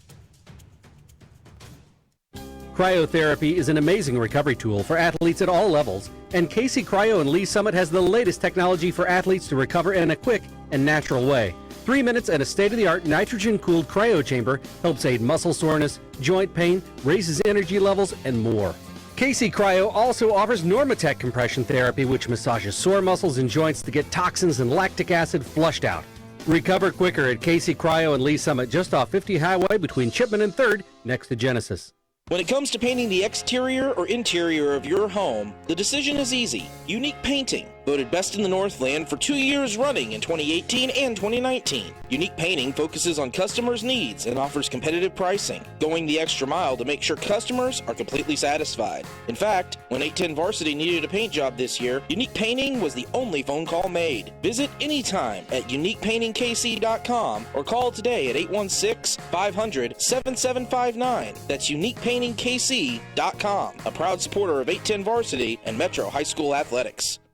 Whether it's a car accident, storm damage, or a fire, when the unthinkable happens, it doesn't matter if you saved money in 15 minutes. In this moment, it doesn't matter if your neighbor has the same insurance you do. In this moment, what matters is that your independent insurance agent and the company that stands behind them have you covered. Auto Owners Insurance, the no-problem people. Visit Briar Payne Mead Insurance in Kansas City today at bpminsurance.com or call 913-402-9576. That's 913-402-9576 and ask about Auto Owners Insurance today. High school sports fans, check this out. 810varsity.com now brings live video game casts for more than 25 KC Metro schools all season long. Now you can watch and listen to the games live on your computer, iPad, or phone. Park Hill South, Miege, Aquinas, the Olathe and Blue Valley schools, and the list goes on and on. Plus, live scores, playoff brackets, rankings, and more. Get all the games live at 810varsity.com.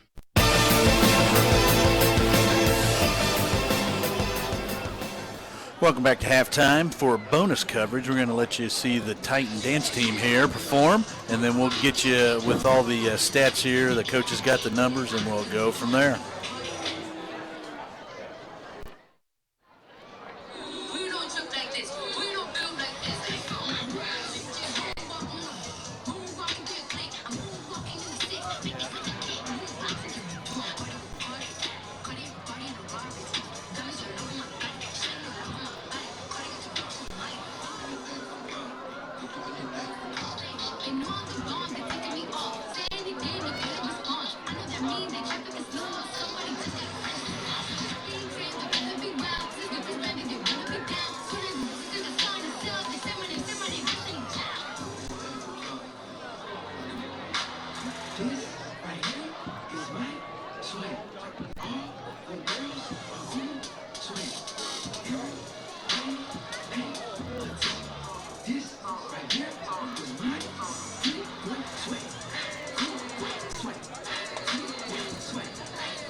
Another big round of applause for your nationally ranked Westside Girls. Welcome back to halftime. This is Mark Files along with the coach. We got some stats here for you where the Titans trail by 7 here at halftime, 14-7 to the Panthers. Go ahead and hit those numbers, Coach. Well, I tell you what, and they should probably have another 6 points up there on the board for the Panthers. The kicker missed 2 field goals. And again, Sappington's, that name goes back a long ways. But on some stats here for the total offense, Raymore-Peculiar has 273 yards total offense. Lee Summit West 129. A lot of it in one play there. Yeah, it was insanity. And then passing yards is For Ray Peck, it's 197. And this is the one that's very disturbing. And only 10 yards for the Lee Summit West Titans. In passing. In passing. What's that time of possession look like? It's pretty close, isn't it? Time of possession is 12:22 for Ray Peck, 9:02 for the Titans. Rushing right now, 76 for Ray Peck, 119 for Lee Summit West.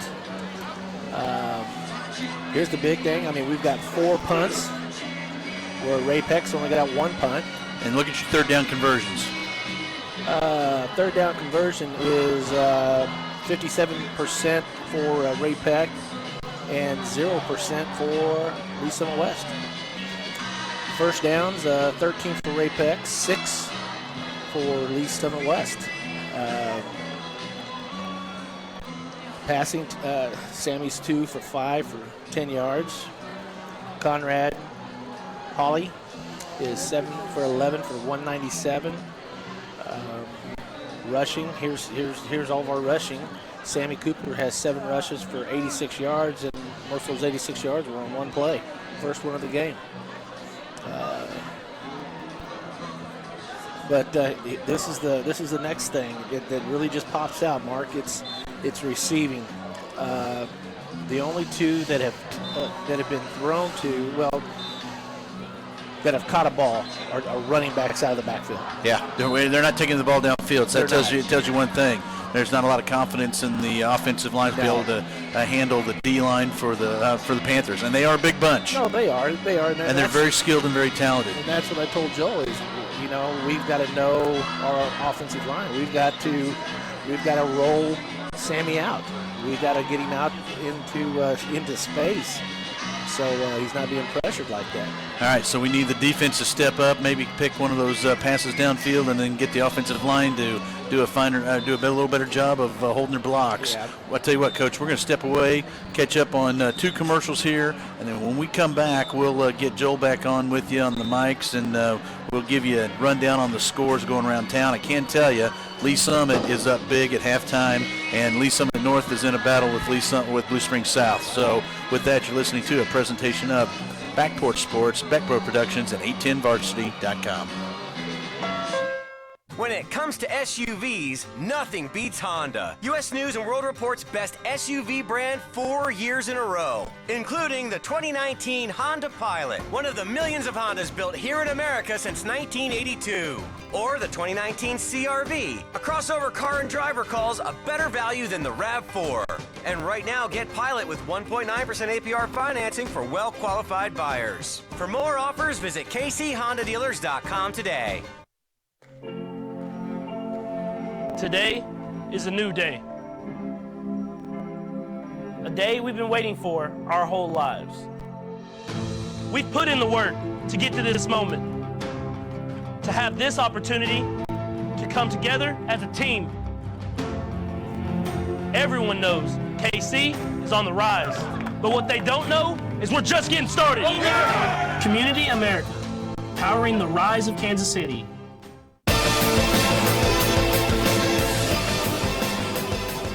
Welcome back out to Lee Summit West High School, Titan Stadium. Joel Becker and Coach Royce Boehm, as we are at halftime, as the Lee Summit West Titans trailing the Ray Peck Panthers 14-7. Coach, obviously, lots of stuff going on at halftime for the coaching staff to maybe try and continue to step up the play, as the Titans are going to find themselves not only down, but also... Joel, did you hear that stat? Which stat? The passing stat. No. We've only got 10 yards passing. Well, and of course there was the one pass interference call. There was that. But they haven't really been trying much, and I still would agree that the likelihood is that they're concerned about giving him enough time. Mentioned some of the scores that are of interest as far as our own district is concerned. Park Hill and Blue Springs, 3-0 Park Hill at half. Oh. It's actually a little bit of a surprise that it's that close. That is a big game. That's a big game as far as Ray Peck is concerned. Ray-Peck, Park Hill, both at 6 and 2. Liberty North's already clinched first seed. Yes, they have. Doesn't matter what they do today, although they're going to win anyway. But of course, the big you've got Rockhurst. There is the outside chance Rockhurst could lose, and we could end up with 5 and 4 teams. But that doesn't seem likely. Didn't seem likely going in, and then the actual scores would suggest that that's not likely. Lee Summit North 14-7 over Blue Springs South. That's a halftime score, but that's a lot closer than we probably would have thought as well. Yes. Still a long way to go. Staley is beating Liberty 13-0. That is a halftime score. If Liberty loses, the best they'll be able to do most likely is 7th. But that will require us to lose as well. We'll see what happens. I believe Liberty North, by the way, is beating Park Hill South. It's only 21-8 at halftime in that game, which is a little surprising, but not really. I don't know how much, Park Hill South kind of turned their program around. Yeah, and Liberty North, as we said, literally has nothing to play for. So I don't know if they're holding back any players or anything like that. Rockhurst is on top of Jeff City, 10-3 is a halftime score there, although, again, that's not as... It's a lot closer than you'd expect when Rockhurst is playing a 2-6 team. Right. But they are winning. And then, of course, the Lee Summit score is not very close, 42-0. Wow. Tigers over Truman. That's a halftime score. So that gets you up to date on all of the district games. And they are pretty much, at the moment, all playing out the way we expected as far as who's leading. But there's still a full half of play. As we mentioned, the Panthers getting the ball to start off this second half. The Titans have chosen to go from left to right in this quarter, and Cole Stewart's kick, it goes off of an up man. He's going to have to fall on it at about the 19-yard line. That was Ardito. Cedric Ardito of Raymore-Peculiar. And so at least they've got them inside the 20. That's one good thing. That's a good thing. That's positive. Yep. But so far, Hawley and company have been able to move the ball. They've had a couple of field goal chances that have both missed from Gabe Sappington. Which was shocking to both of us. They come out with twins on the left, one man on the right from a pistol, and it is a give. Shanklin trying to find holes on the right side. That play looked like it was originally intended to go left, and he countered to the right, and he's going to get a first down, 1st and 10 for the Panthers all the way up to their own 29. Yeah, that's the Apex zone offense right there.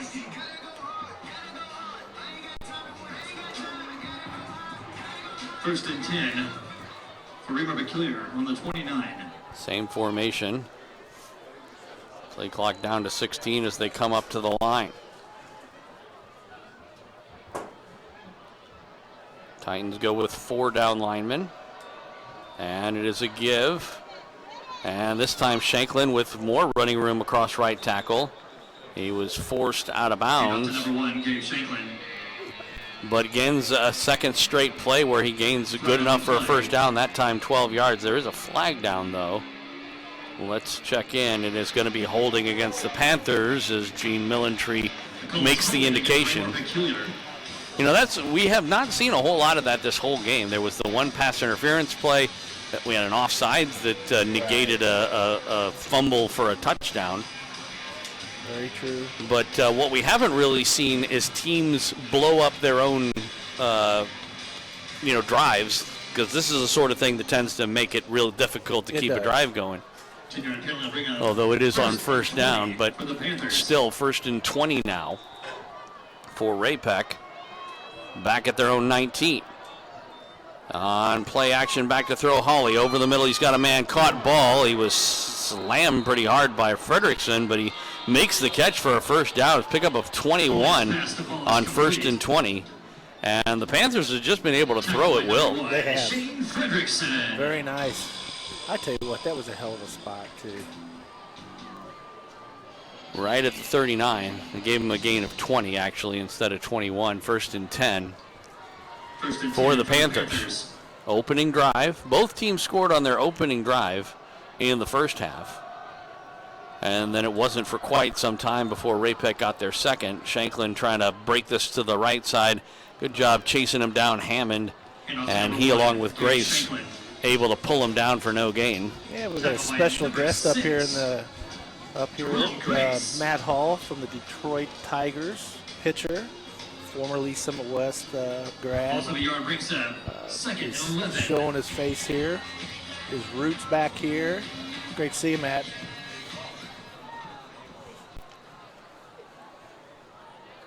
Second down, and let's call it 11 with the ball back at the 38.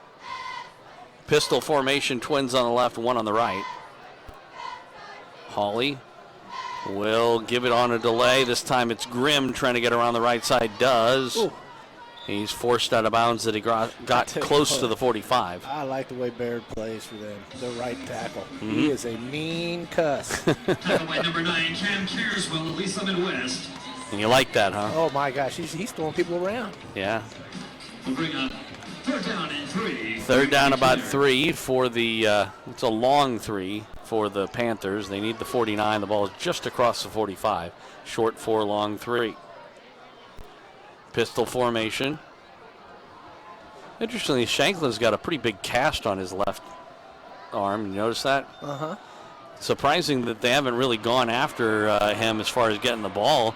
He's got a huge hole up the middle, and he'll get a first down and then taken back. I mean, and then a push at the end, and a second push, and now we're going to get flags. As Grace, who was thrown to the field a couple of times, it took 2 retaliations before they threw the flag, but they did. We'll see if they call this a personal foul or an unsportsmanlike conduct. Flags on the play.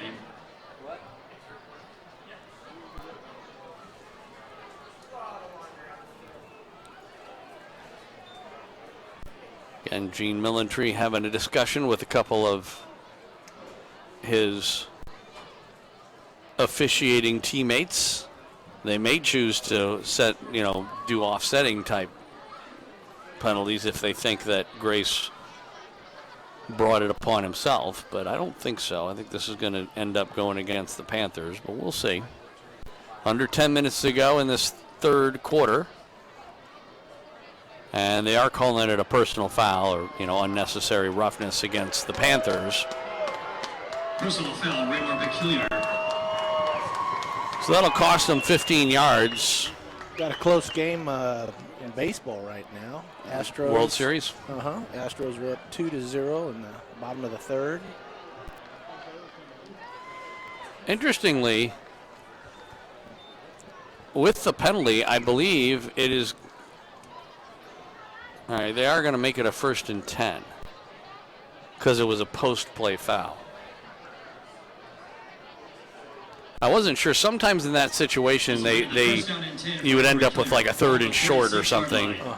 But because of the fact that it happened after the play was over, then they got the first down on the original run. They're calling it 1st and 10, but from their own 46 for the Panthers. Twins on the right this time as they give to Shanklin. Holding the ball in his right arm. He breaks a tackle, get forced out of bounds. Another flag. Late hit out of bounds. And there's also one on the near side. I think they may be. Tackles by number 95, Justin Benedict. There may be something going on with one of the coaches of the Ray-Pec Panthers. There were 2 flags. There's actually 3 or 4 flags, but there were 2 different areas, 2 different incidents. Yeah, Tom's backing them up right now. These may offset and they may not. I'm not really sure. I didn't, there was definitely the pile went out of bounds, but I didn't notice a Titan player specifically tackle somebody out of bounds. But it's hard to tell from that far away, so it could have happened. And then I think there was some. So a personal foul against the Titans for that hit out of bounds. And are they calling anything else? Looks like that's all they're going to call. Dead ball, personal foul called against Lee Summit West. Oh, here comes the other one. Oh. No, they're just making the signal again. and then a sideline warning was the other flag. Sideline warning given to Raymore-Peculiar. Why are we cheering about that? That is nothing. Well, they needed something to cheer about, I guess. Gosh. So, teams trading 15-yard penalties now. You know, that's the one thing, though, about that is that anytime you're going to have a play like the last one, then I'm not so sure that the Titans were really guilty of anything there, but because of the sensitivity of it, if you even breathe wrong near the sideline, most likely you're going to get a flag, and that's what happened. Shanklin, again over right tackle, will get inside the 30 to about the 28 maybe. It'll set up a 2nd down and 5. We're down to 9:20 and counting here in the third quarter. This is the opening drive. Ray-Peck with a 14-7 lead trying to add to it. And the Titans defense so far not being able to stop them.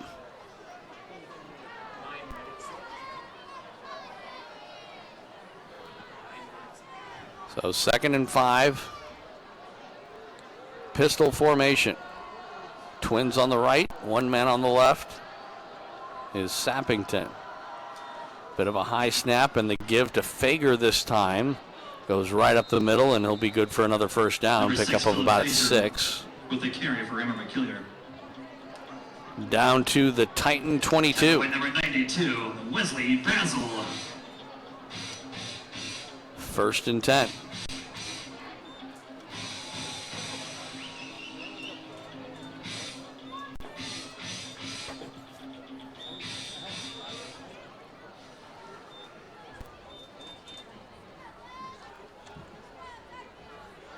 First and 10 for the Panthers. Same formation as last time. Pistol. And it's Shanklin with the carry. Good job that time with Hammond and some penetration. He stopped him after a gain of maybe a yard or so. And again, Shanklin, you notice he's got that big cast. And although he is holding the ball on the other hand, it's surprising they're not trying to take advantage of that. Right. Yeah. When you got a running back and he's got a big old cast on one hand, he can't possibly have as good a grip as he'd like to.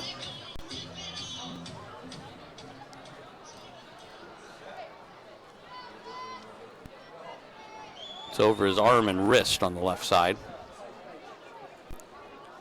Same formation here on 2nd down and 9.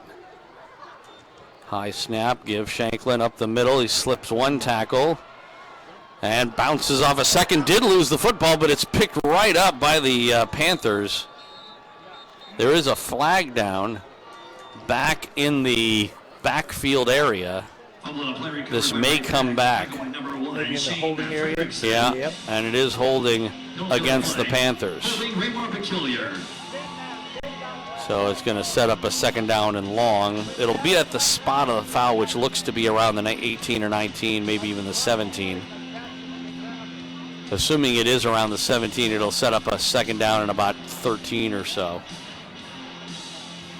But it's funny, we were just talking about that, and he did, in fact, lose that football at the end of the play, but it went right to a Panther player. In fact, I believe it went to Grimm, who gained another 6 or 7 yards. The wrong person that needs to go to. Yeah. So it is, in fact, the 27 is where they're going to mark it off to. And it'll set up a 2nd down, and let's call it about 15. Clock stopped with 7:31 left to go in the third quarter.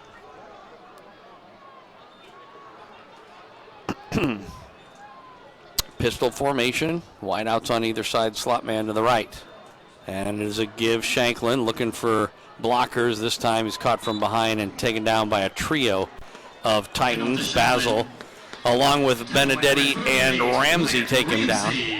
This is old Tom Cruise right here. Keeping the ball on the ground. And Work that clock. And eating that clock. Yep. And keeping the West offense off the field. Well, Joel, they're at that same spot again. You think they're going to attempt another Sure. field goal? Well, I think they're going to get closer, but I think that they will. I think they would if that was the case. And it is, again, Shanklin. A bit of a trouble on the exchange, but he was able to break it. He's going to get a first down. He's going to get a touchdown. Wow. Gabe Shanklin. It's funny because that's the sort of play that usually gets broken up in the backfield because of the delay. But as it turned out, he went practically untouched. Unreal. Into the end zone to give the Panthers the 2-score 20-7 lead with the extra point to come. Need to get on Jeremy Hubbard. Light bulb's off on the scoreboard. Oh. Looks like it's 70-7. 17 for the extra point. I thought you were going to say that, we needed some help in special teams. Sappington for the extra point. Snap back, ball down, kick up, high, long, and good. 6:43 to go, third quarter. Opening drive of the second half, and the Panthers make the Titans pay again. 21-7 our score. Back with the kickoff after this on Titan Football, a presentation of Backport Sports, Beck Bros Productions, and 810varsity.com.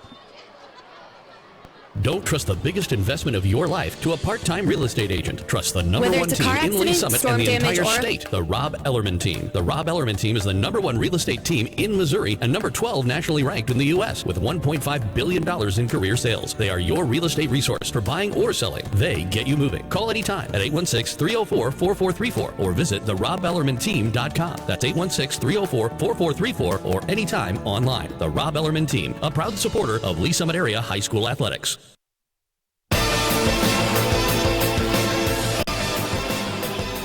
Welcome back out to Titan Stadium.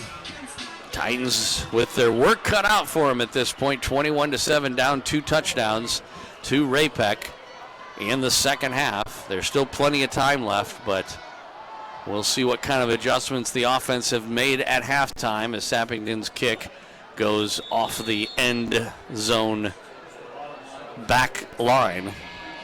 Certainly got plenty of leg, doesn't he? Yes, he does. And if I was Tom, I would start working the ball into the middle of the field to let him kick from the middle of the field. Well, I don't think he's playing for field goals at this point. Not at this point, but just my thought. 6:43 to go. Titans offense out for the first time in the second half.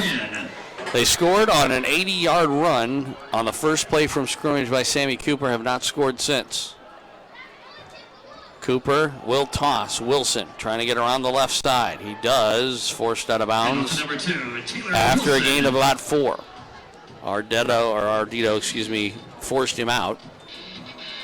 Pushed out of bounds by number 15, Cedric Ardito. Second down.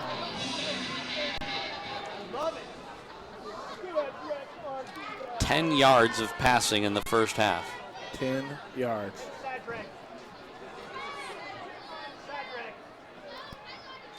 Cooper will roll to the right side. He's looking to throw. Getting chased. He throws down the near sideline. It was for Baggett, but he threw it well into the bench area, so it'll be incomplete. Third down and 7. And I'm everything that is happening is reinforcing my first instinct, which is that they haven't been throwing the ball because they don't think that Sammy can. Not because he's not capable, but because he's not going to have the time. Right. That they can't handle the rush. Well, just like you said earlier, we'll change up the routes. Yeah, why they're not doing more quick hitters, I don't know. Back to throw. Cooper over the middle. It is caught and good for a first down. And again, that got out of his arms a little quicker than it was McAtee who made the catch. Up around the 35. Sammy Cooper, number 10. Again, we have such big receivers. We do. Big targets. I don't see why we can't take more of advantage of that. No, I don't understand. First and 10 Titans. Twins on the left, one on the right. It is a give. Surratt up the middle, broke a tackle, gets across the 40 to about the 43. Good running that time for Jackson Surratt. Pickup of about 7, maybe even 8. Second down, and we'll call it a short 3. Tackle by number 8, Jackson Hilseback. Brings up 2nd down and 2 for the Titans. Twins on the left, one man on the right. Wilson in the backfield, a little behind Sammy Cooper. On the 2nd and short, we'll see if they throw it here. Instead, they toss it to Wilson, trying to get around the left side, cuts, and a good open field tackle. Did manage to get a yard or so. And I believe Wilson may be slow in getting up. Tackled by number 99. And he's definitely favoring an ankle. Was that what his injury was? He may be aggravated? I don't really know. I'm not for sure. Knee. The knee. Yeah. And yeah, he's going to drop down and get some attention here.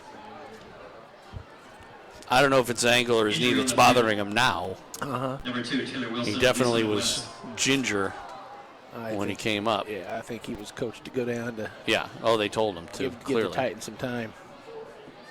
Well, and I think it's probably the best thing for him anyway. It's going to be 3rd down and short. Ball's on the 44-yard line. They need the 46. And the Titans are almost at the point, based especially on the season and what they have to potentially lose, of being in 4-down territory even right now. I mean, they're down 2 scores, and it's the second half, and there's 5 minutes to go in the third quarter, and they have not shown the ability to stop the Panthers here in this second half so far. And certainly they're able to eat some clock out, if nothing else. So I think the Titans are going to be going for it twice here on this 3rd and 4th down if they don't make it the first time. But we'll see. Hard to say with Wilson out. I'm not so sure we're not going to see a Sammy Cooper run here. And it is Sammy right up the middle, and he did get a first down. Did he? Oh, yeah. Cooper with the quarterback keep.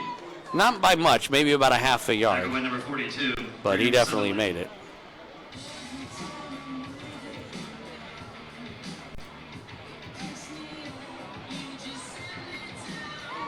Cooper's run is good enough for Elise on the West. First down.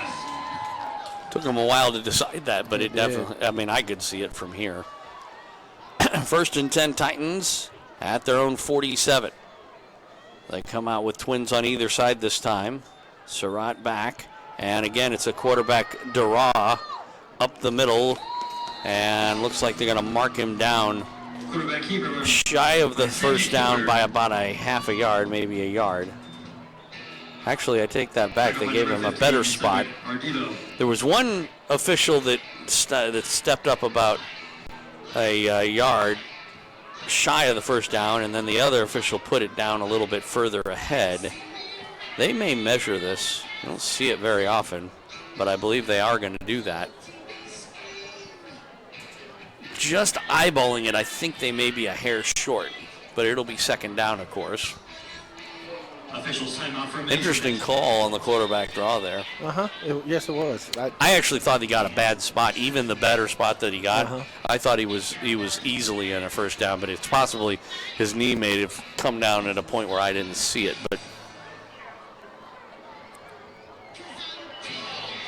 And he is going to be shy by about a foot or so, maybe 1.5 feet. But it'll be 2nd down. Good time to go for a home run, huh? Yeah, I'd put it in the air. Yeah. After the measurement, Elise on the West comes up short. I mean, I'd take a look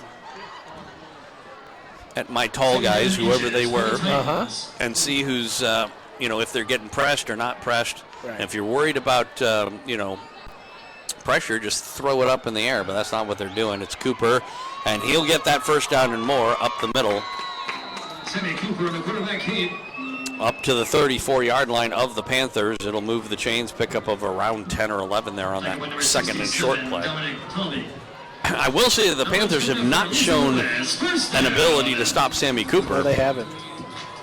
I mean, they've gotten better since the first play where they gave up 80 yards. True. But he's been able to move the ball pretty well. On 1st and 10.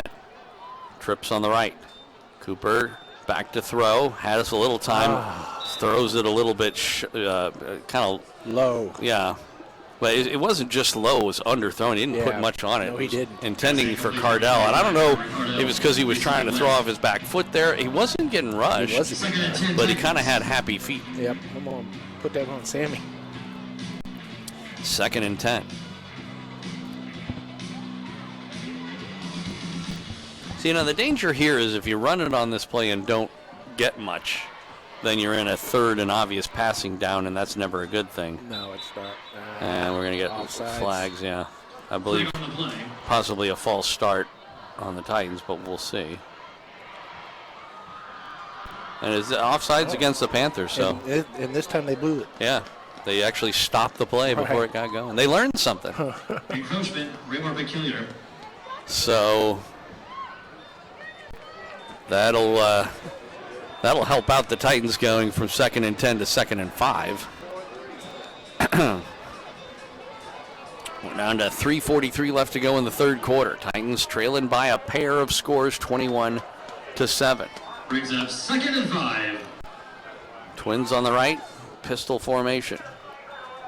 And it is a give Surratt, and he was hit right at the line, no gain, as Bowen came in from the linebacker position with pretty good penetration that time. Yes, it was. Tackle by number 33, Parker Bowen. So that does put the Titans in a passing situation here on 3rd down and 5. And again, probably in 4-down territory here. I got a great shot, Joel. This is unreal. All right, pistol formation. Man in motion is McAtee. Takes the snap, looking right side, throw in, and it is McAtee with the catch, and he'll have a 1st down up to the 22. Second straight target of Corey McAtee. Picked up about 7 or 8 or so.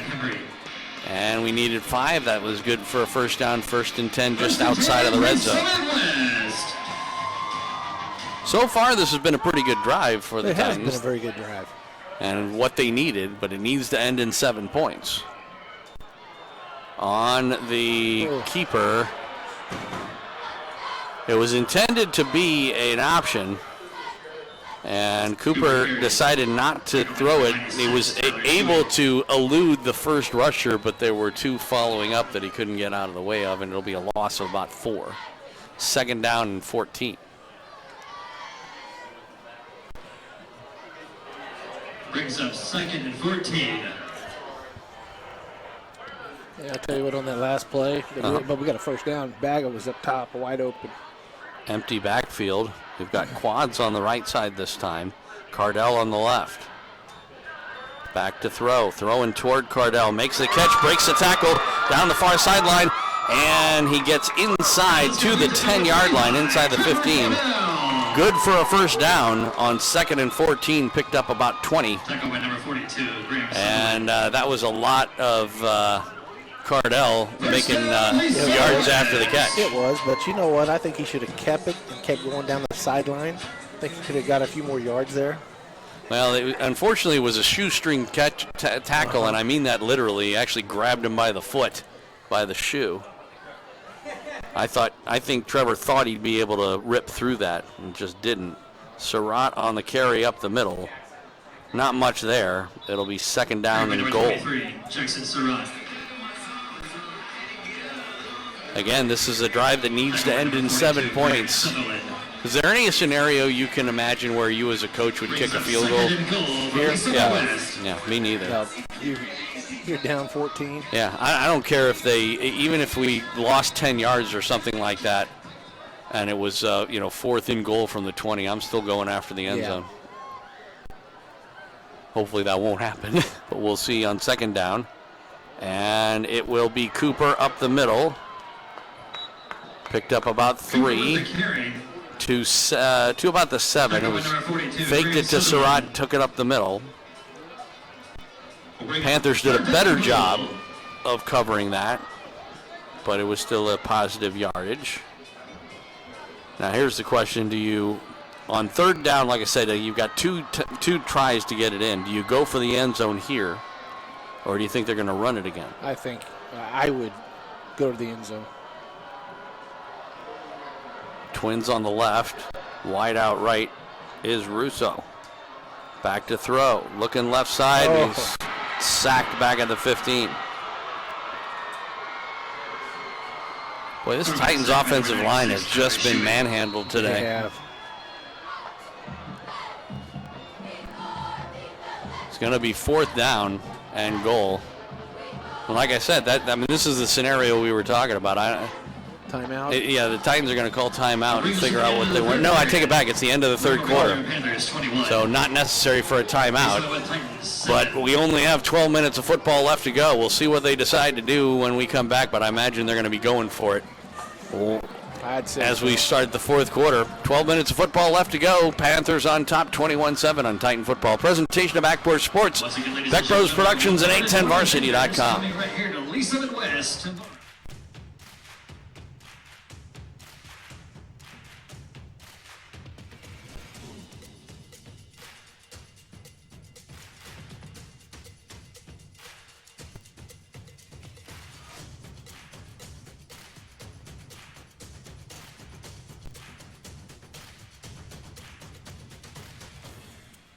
Gear up for back to sport at Academy Sports and Outdoors.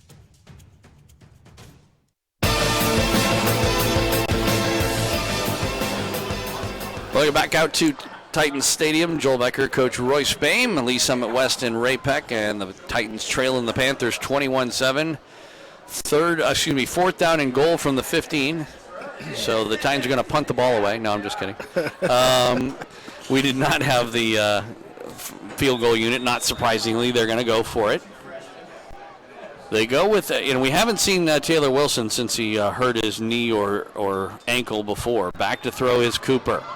Looking, now he'll roll to the left side. He will throw toward the end zone, into the end zone. It is caught, Cardell, touchdown. He just threw it up for grabs, and Cardell came down with it. Exactly. Which is exactly what we've been saying all game. That play has been there all game long. Feed the monster. So on 4th and goal from the 15, the Titans convert and crawl back within one score. Stewart out for the extra point here to make it a 7-point game. Just underway, fourth quarter. Titans scored from their first play from scrimmage, and it took them all the way to the fourth quarter to score again.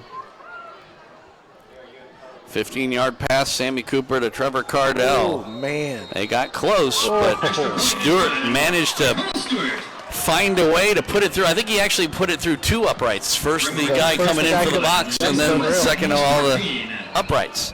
21-14 our score. Titans trailing the Panthers. Kickoff coming up after this on Titan Football, a presentation of Backport Sports, Beck Bros Productions, and 810varsity.com. When it comes to painting the exterior or interior of your home, the decision is easy. Unique Painting, voted best in the Northland for 2 years running in 2018 and 2019. Unique Painting focuses on customers' needs and offers competitive pricing, going the extra mile to make sure customers are completely satisfied. In fact, when 810 Varsity needed a paint job this year, Unique Painting was the only phone call made. Visit anytime at uniquepaintingkc.com or call today at 816-500-7759. That's uniquepaintingkc.com, a proud supporter of 810 Varsity and Metro High School Athletics.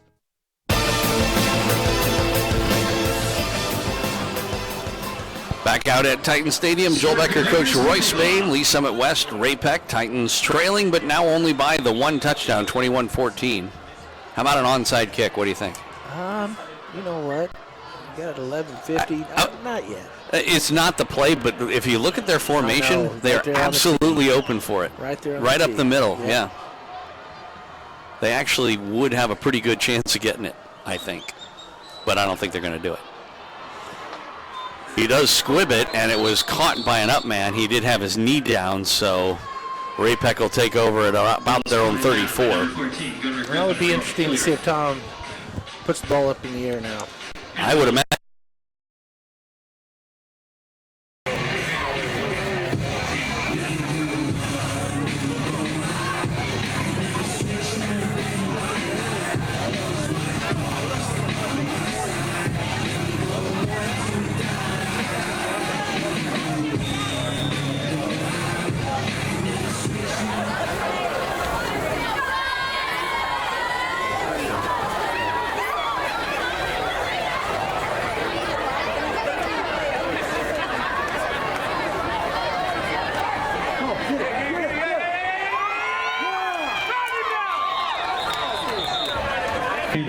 loss of yards to number 1, Gabe Shanklin.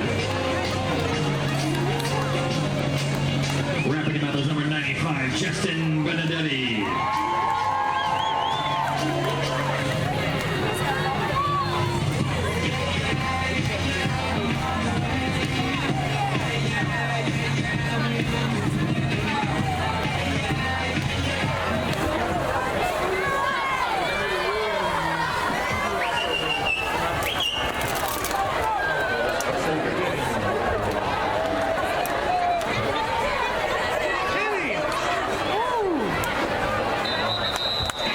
Number 2, Luke Grimm. Tackle by number 13, Nicholas Cole.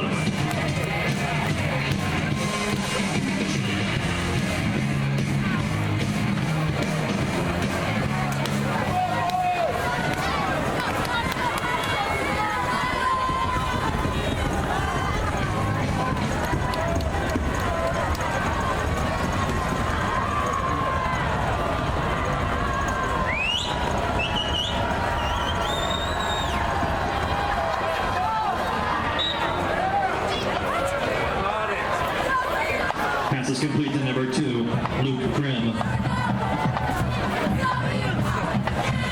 First and 10, Panthers.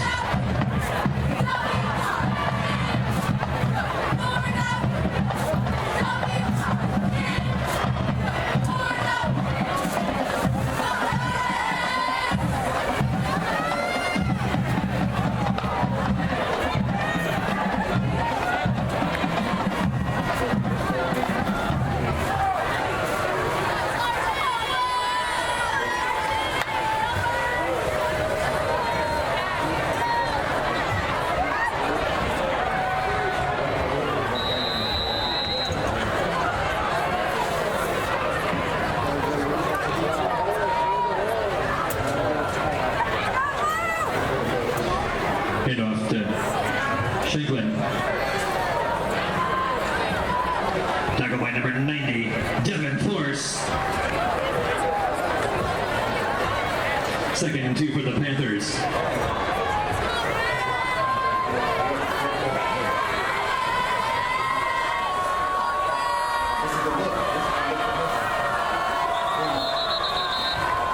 Flags on the play.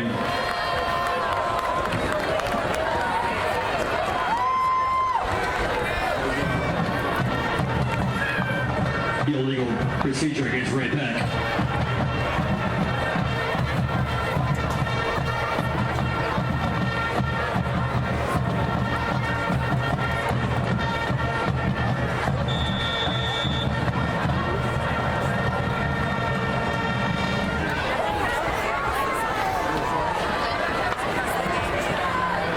Second and 7 for the Panthers.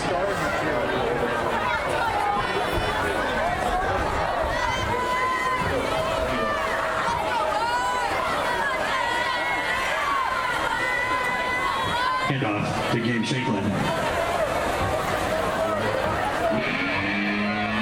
Tackle by number 92, Wesley Basil.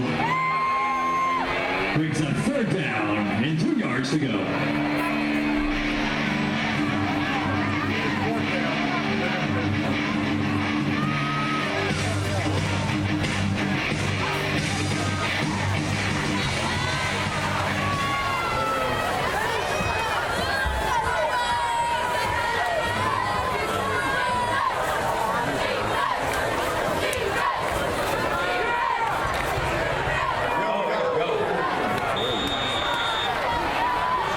Handoff to number 6, Philip Fager.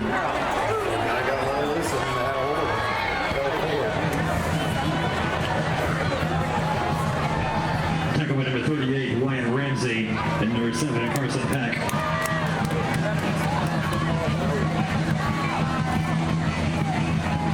The word is good enough for a first and 10 for Raymore-Peculiar.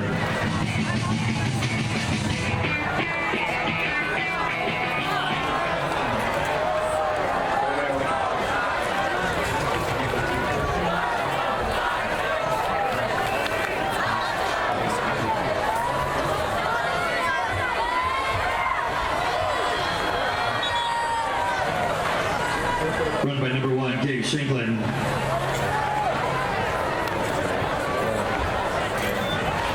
Run is good enough for a first down for Raymore-Peculiar.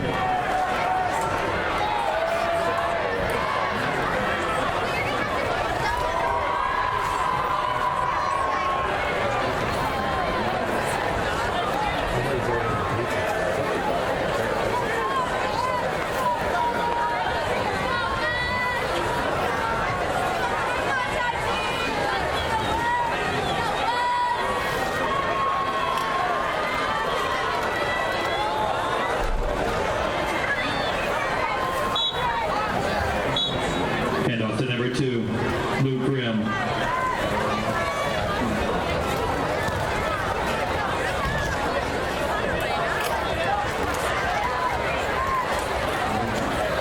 Tackle was made by number 92, Wesley Basil.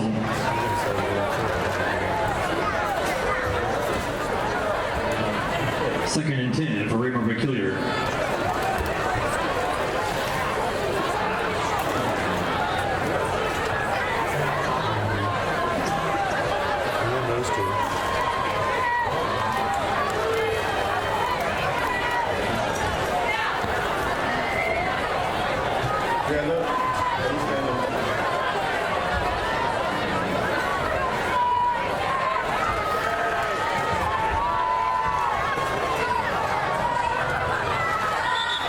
Handoff to number 6, Philip Fager. Flag on the play.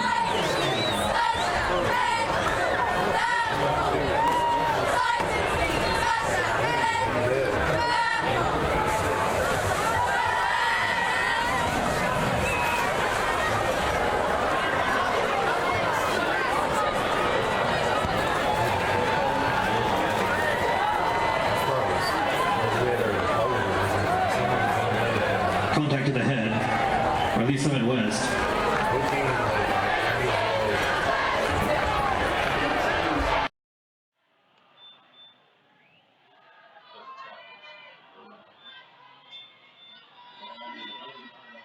We'll make it first and 10 from the tight 11-yard line.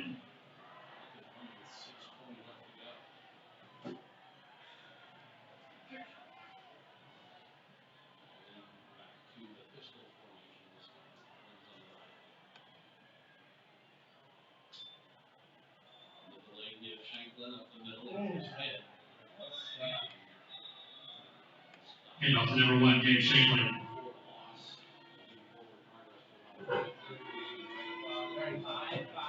This still went down. Brought down by number 95, Justin Benedetti.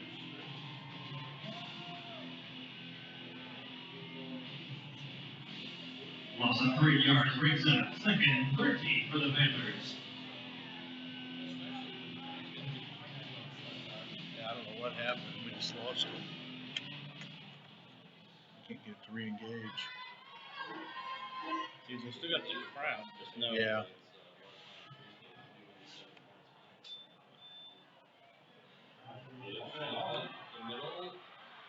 He gets the end zone. Handoff to number 1, Gabe Shanklin. Brought down by number 13, Nicholas Cole.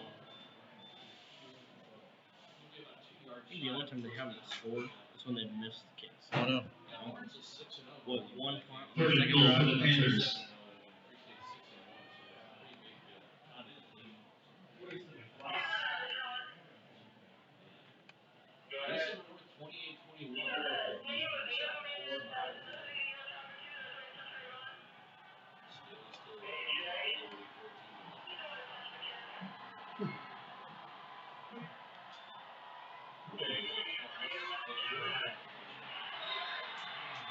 Touchdown, Raymore-Peculiar.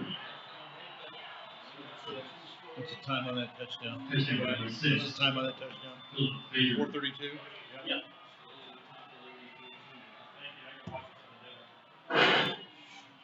Well, that keeps them on.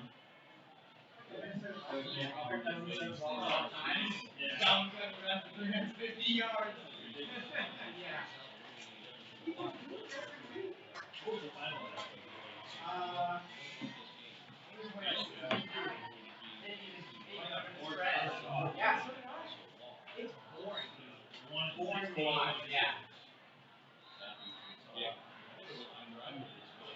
Savington's extra point is good. 48. Lisa West Titans 14. What are we running? So we got that on.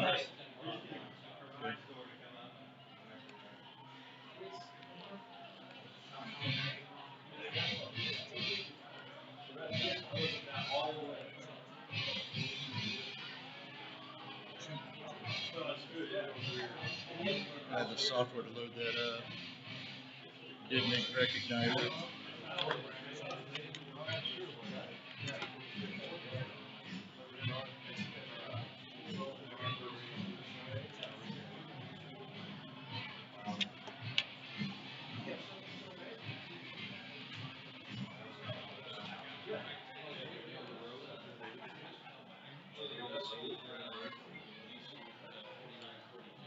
Savington set for kickoff.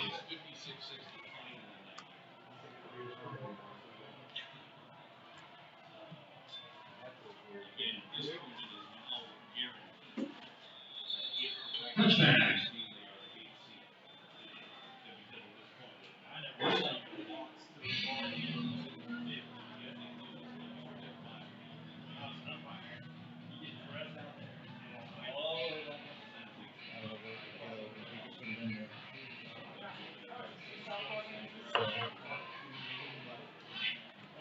I don't know if we're gonna worry about it. I'm just trying to think of it. Right there. 4:32 left to play. Titans takeover.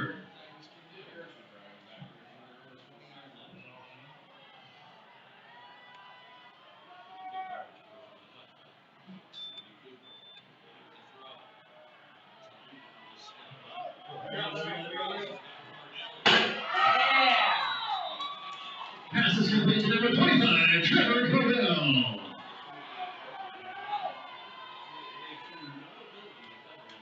Touchdown, Lisa West.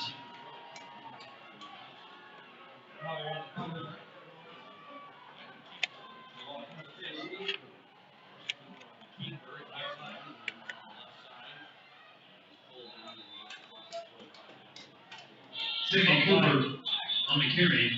Flying on the play.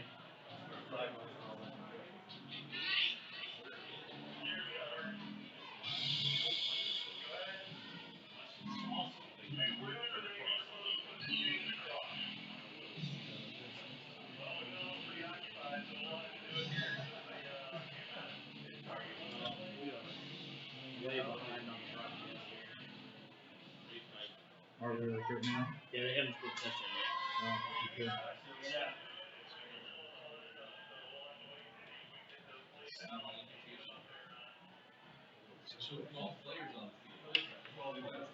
There you go. There they scored a touchdown. What's that? There you go. They 12 players on the field against Raymore-Peculiar.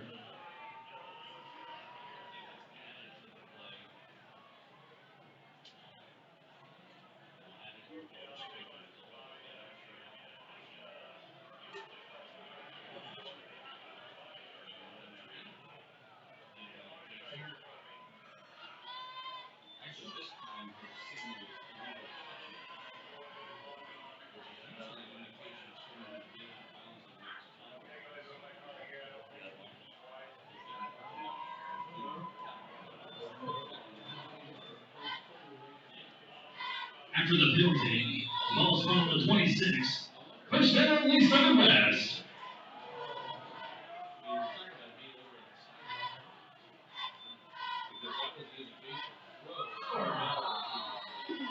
Incomplete pass to number 25, Trevor Cordell.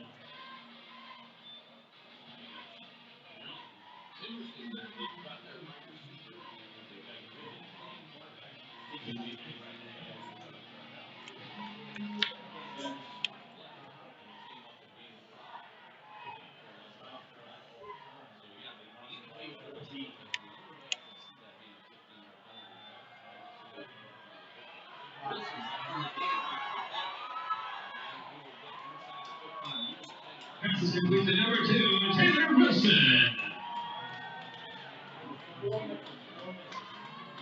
Tripped up by number 14, Gunnar Griffin. First down, Lee Summit West.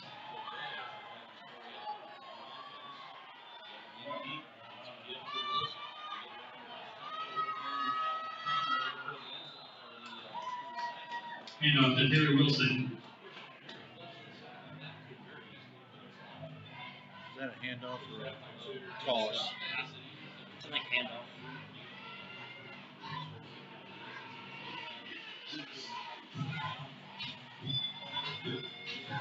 No announcers. They're just picking up everything we're saying. You got eyes? Mm-hmm. What's up? Go ahead and talk to that.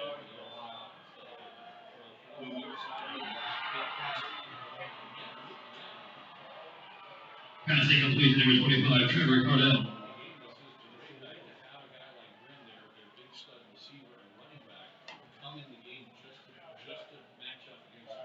Third down and goal for the Titans.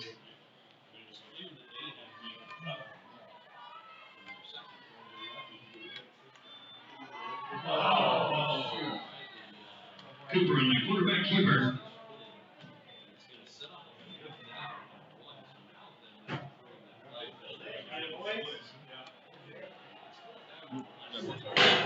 You're right. Fourth down and goal for Lee Summit West.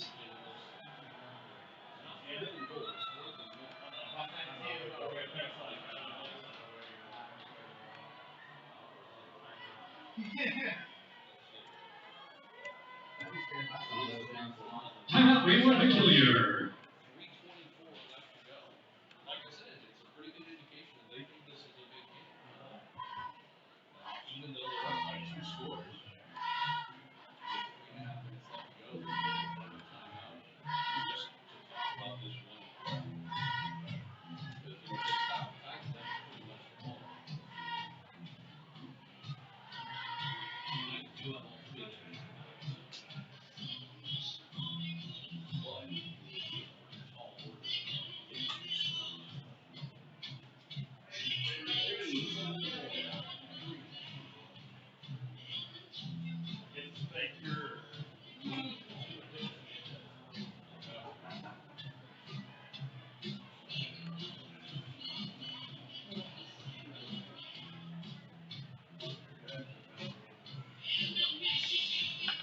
Thing just died. I don't know what the deal is. I don't know if USB ports went. I don't know what the deal is.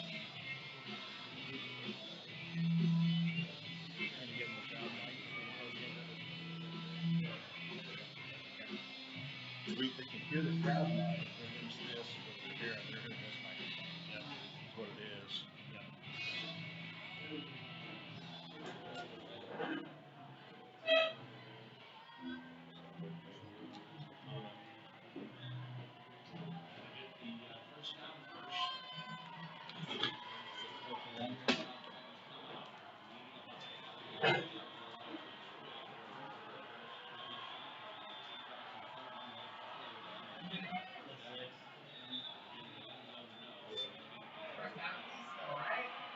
I think he stopped that.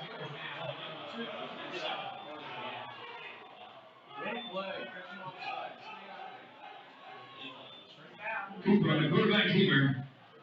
First down, Lee Summit West.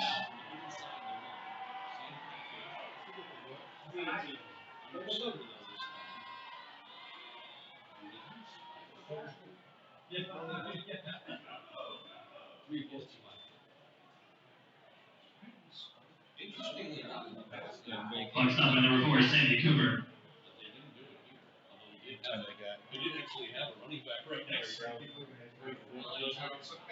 Three what? Second goal for the Titans. Yeah. They still haven't gotten it. He got in. Touchdown, Lee Summit. Not Lee Summit West. Sandy Cooper.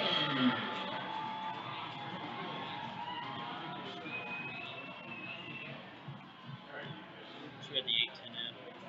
Huh? So we had 8-10 ad. Cole Stewart to attempt the extra point. Yes.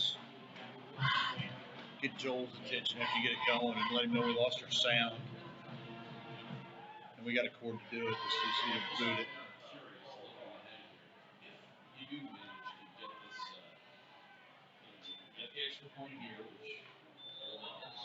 The extra point is good.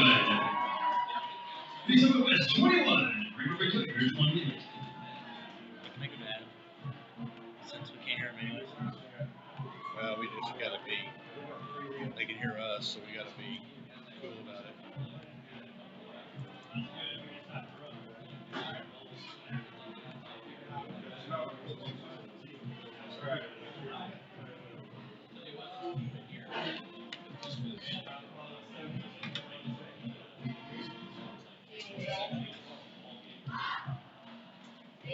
We got no sound. We got no sound. Unit went down. Can we hook this up?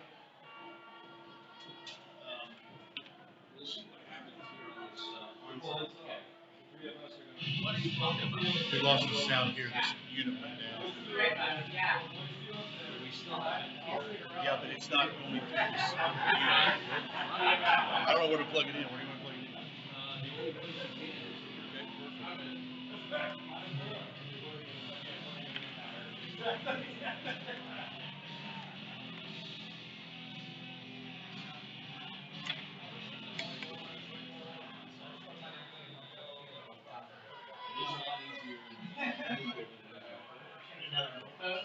Three left to play here, and Cole Stewart set for kickoff.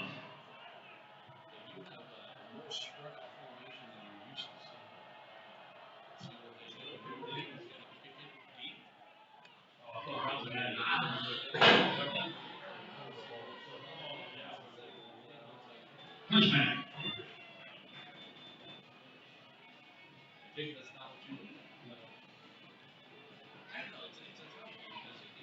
Hear anything yet?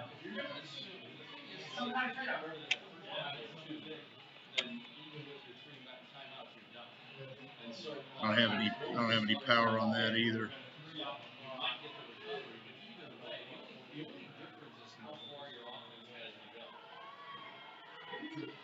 We got the picture. That's the main thing right now.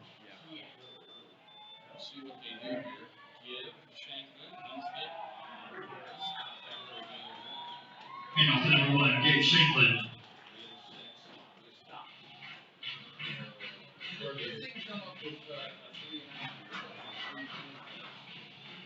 Timeout, Lee Summit West.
False start, Raymore-Peculiar.